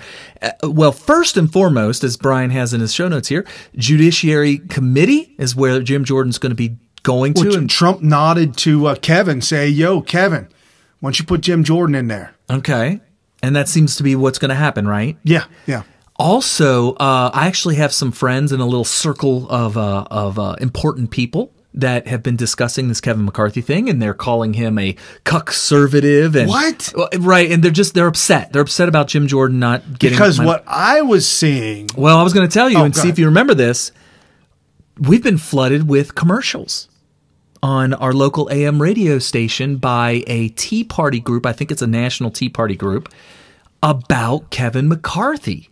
They're welcoming him, and they're saying he's going to be great for us Tea Party conservatives. This is the commercial, because he is currently, as we speak, pushing through his own bill that he co-wrote with some other people, where he's going to fund Donald Trump's wall, and all kinds of other stuff. So I'm sitting here thinking, why are we upset and complaining about Kevin McCarthy being in this position if this is the kind of policy he's going to be pushing? He's going to be funding the wall and doing all these other things. And this is all in a commercial that's paid for by a Tea Party group that's playing here locally in Cincinnati. And I'm like, all right, well, let's go with Kevin McCarthy. And this by the New York Times, where they said Trump has nudged Kevin McCarthy to make Jim Jordan the top Republican in the Judiciary Committee, which would put Trump's fiercest loyalty in position to defend him against investigations and impeachment. Well, that's good, because I think the investigations is a net drain on our country. I've actually used this analogy before, so I feel free to go ahead and do this, and I'll repeat it to you again. The movie First Night with Sean Connery. Oh, wow. So that movie was about King Arthur. Yeah. And the Knights of the Round Table and Sir Lancelot.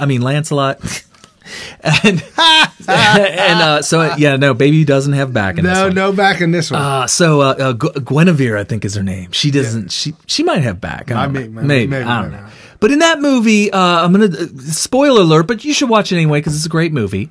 If you've ever known that story, the King Arthur, the Knights of the Round Table, it's fiction, but it could have happened.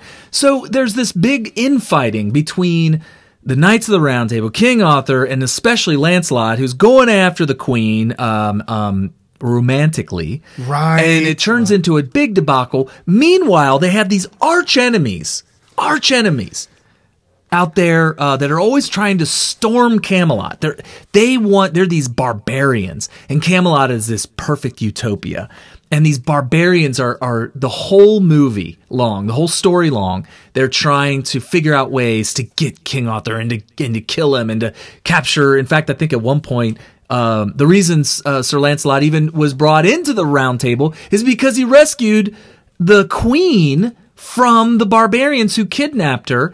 And so anyway, at the very end, when King Arthur's about to sentence Sir Lancelot for doing stuff with the wife, they have this big open court where they're going to try and convict him. And they invited everybody from the entire kingdom to come and watch this thing to I guess to restore the honor of the crown. Well, guess what? The barbarians were like, all right, don't mind if I do. They all go in there and they sneak in their weapons and everything. And as soon as they say, all right, let's go, they take over the whole entire Camelot. So just unfortunate. So real quick, let's get back into this last bit of part. Democrat congressman has proposed outlawing military-style semi-automatic assault weapons and forcing existing owners to sell their weapons or face prosecution. A major departure from prior gun control proposals that typically exempt existing firearms. In a USA Today op-ed entitled "Ban Assault Weapons, Buy Them Back, Go After Registers," Representative Eric Swalwell, Democrat, California, argued Thursday that prior proposals to ban assault weapons would leave millions of assault weapons in our communities for decades to come. Swalwell proposes that the government should offer up to $1,000 for every weapon covered by a new ban. A new ban. Estimating that it would take $15 billion to buy back roughly 15 million weapons. Why are they even? This is the dumbest proposal. It's nothing new. We've heard this before. Obama did the buyback program for clunkers. Oh, yeah, Cash for Clunkers almost destroyed an entire economy, an entire section of an entire, not an economy, but an entire business sector. I mean, yes, a whole. So the thing about socialism and communism and whatever you want to call it, it's all the same thing, is that whenever these people, these policymakers, these tyrants, these oppressors who are in charge that make all these crazy rules and laws, we all fall victim to the law of unintended consequences. Yep. And that's what happens. You do the Cash for Clunkers. You do $1,000 buyback program for guns. This is ridiculous. Nobody wants to give up their guns. Nobody wants to sell their guns to you. Even if they bought the gun for $800 and you're offering $1,000 for it, you know what he's going to do? He's going to take that $1,000 and just buy a new gun. Right. He's going to make $200 off the deal and go out and buy another gun. So Joe Biggs tweeted out, so basically Rep Swalwell wants a war because that's what you would get. You're out of your bleep mind if you think I'll give up my rights and give the government all the power. Right. And what he's basically saying, he's summarizing a philosophy here, and that is that as long as we have guns, we have a check on the government's power, is what he's saying. And that's true. That is what the founders were thinking. By the way, Tim Pool, I love him to death. I watch all of his videos. I have subscribed, notifications, all this. I watch every one of his videos. And I really like his centrist position on everything. He tries his hardest to not say bias. He flat out said in his video that the founders did not write the Second Amendment to defend or protect us against our own government. It was to form it was to form militias quickly in order to defend us from foreign governments. And I just got to tell you, if you're a fan of Tim Pool and you watch this, and you would agree with me on that he's right or mostly right about most of the stuff that he posts, he is so historically wrong about that. 100%. It was in the context, like even if you don't know the context of our founding, that we went to Revolutionary War. It was basically a civil war. People never think about this. The Revolutionary War was a civil war between British colonists and the British government, the mainland, the motherland of Great Britain. It was a civil war that ended up with two different countries. So people don't look back at it as a civil war because it did found a new country. But if you didn't know any of that, you could read and look at the Federalist Papers and whatever, and just read the Second Amendment, and it actually says to you, in order to maintain a free state, which is basically saying that in order to maintain our freedom, well, what stops our freedom? Is it foreign governments that stops our freedom? It's the domestic government. Domestic. Yes. They're the ones that are the threat to our liberties and freedoms. So in order to maintain that freedom, the right to keep and bear arms shall not be infringed. And then if you take into context the fact that they came up with this amendment because their own personal government was trying to disarm them and come and take their weapons away. And so they wrote this in the context of that being done to them. Yes, the Second Amendment was designed specifically as a check to our own government. Right, and they wrote the First Amendment because that was being violated. That was their God-given rights that they had was being absolutely violated by the king, and the Second Amendment to protect the first. So Joe Biggs was summarizing that entire thing in this one tweet, and I added that context in case you didn't know where he was coming from on that, and then the response from Representative Eric Swalwell of California. And it would be short war, my friend. The government has nukes. Too many of them, but they're legit. They're legit. I'm sure if we talked, we could find common ground to protect our families and communities. Okay, so this is interesting. That caused Twitter to melt down. I mean, it was a full, because rightfully so, people took that as a threat to us being nuked by our government in order to disarm us. Even Breitbart News showed a picture of a nuclear a mushroom cloud with Swalwell's face in it. Oh my God. Ben Garrison instantly drew a picture. Did you see it? No, I didn't. Okay, I'll describe it really quick. It's a picture of Swalwell. I hope you find it. Do Ben Garrison nuke, maybe. That should be in there. Just do nuke, yeah. Okay. There it is, the very first one. Yep. Oh, yeah, I did see that one. Okay, see if you can enlarge it and show everybody. I don't know how big you can make it. I can make it as big as the screen. Oh, cool. I know in the past you had trouble with that, but we need to show you guys for sure. Because it's a picture is worth 1,000 words. So instead of describing it to you, we could just show it to you while we talk about it. There we go. We're almost there. All right, let's show them real quick. So in this giant nuclear transport is Swalwell screaming, "Drop your weapons or else."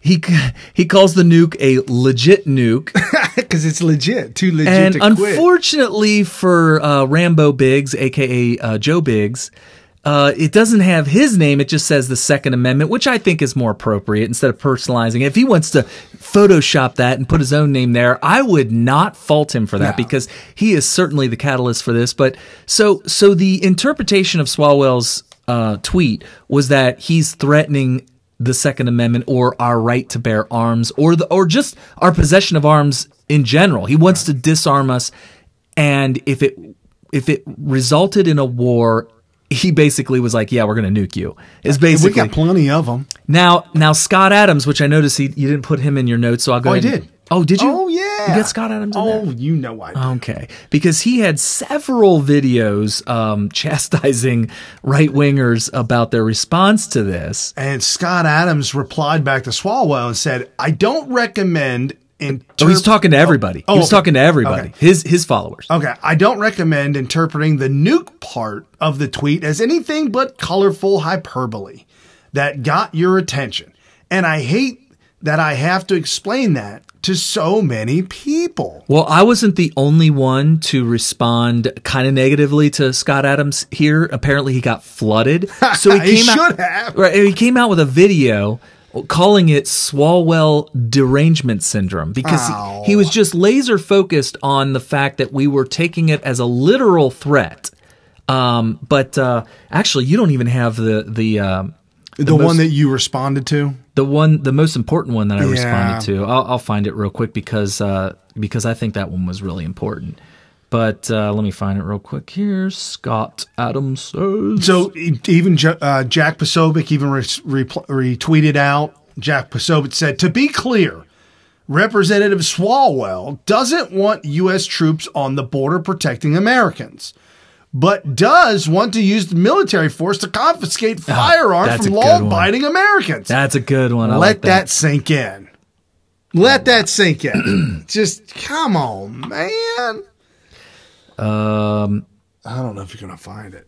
Wow. It's taking me way longer than I thought. Well, American Priorities Conference, folks.com, AmericanPriorities.com. Jump over there, grab your stuff, grab your tickets. All right, well, let me, I'll find it. Look at all the folks that are going to be speaking in 2 weeks. 2 weeks, 2 weeks. We got one more show. Next week's show is going to be huge, just as big as this show, if not bigger. Big names, hold your breath. Big names will be coming on the show to talk about American Priorities Conference. Got to get the word out, folks. If you want to save this country, if you want to save the values of this country, this is what we got to do. So I finally found it. So I responded to that tweet by saying, love you, Scott, but you're missing the big picture here. This is a non-serious threat used by a megalomaniac to gently remind us that if he wanted to, he could forcefully remove all guns. It also implies that our right to bear arms is a benefit granted to us by those who can nuke us.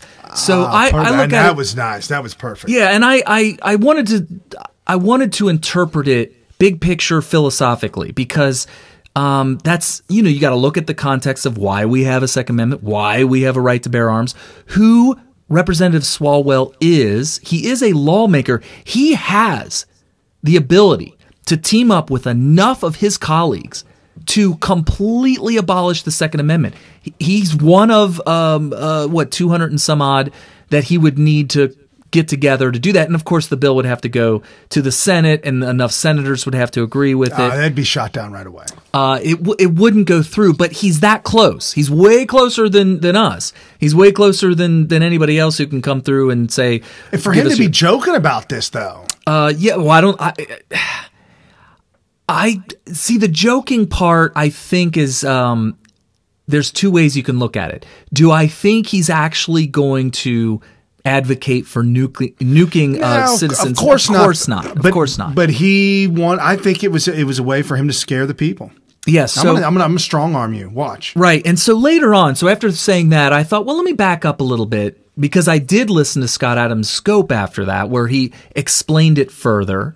And then I said, you know what? I think this might be the Goldilocks clause. And I learned a lot about sales techniques from Brian because I was totally blind to sales techniques before I met Brian because he actually did professional sales for a while. So he knows like these little tricks of the trade. But when you say before you met me, I mean, we know each other. No, before I met you, before we start hanging out. Right, before we start hanging out. Yeah, I can't believe I said that. Before I met you. Well, that was an error in thought process there. But yeah, like we knew each other since we were born. 1978 or 76? 75. 75. Yeah, I was born in 75. Is Steven 76? No, he's older than me. He's 75, but several months earlier. Oh, so anyway, Sherry's 76. So the Goldilocks clause. Now Brian and I could both explain the Goldilocks clause and maybe even use it in an example. So let's say you're buying a car, all right, and you have a certain budget and you want a certain car. You obviously want the most that you can afford, the best value, but mostly the most you can buy with what you have. And so the salesman doesn't know what you have or what you can afford, so you get into this negotiation. And the first thing he's going to offer you is the Cadillac. Yeah, the deluxe model. Yeah. The brand new deluxe 29, not 2018, not this year's model. 2019, and it's got 1 mile. And it's fully loaded. It's got everything except for like rocket launchers. Like, it's got everything. And then he tells you the price, and that's when you proceed to tell him, because best case scenario is you tell him, yeah, I can afford that. I just realized the time, so we're gonna have to expedite this.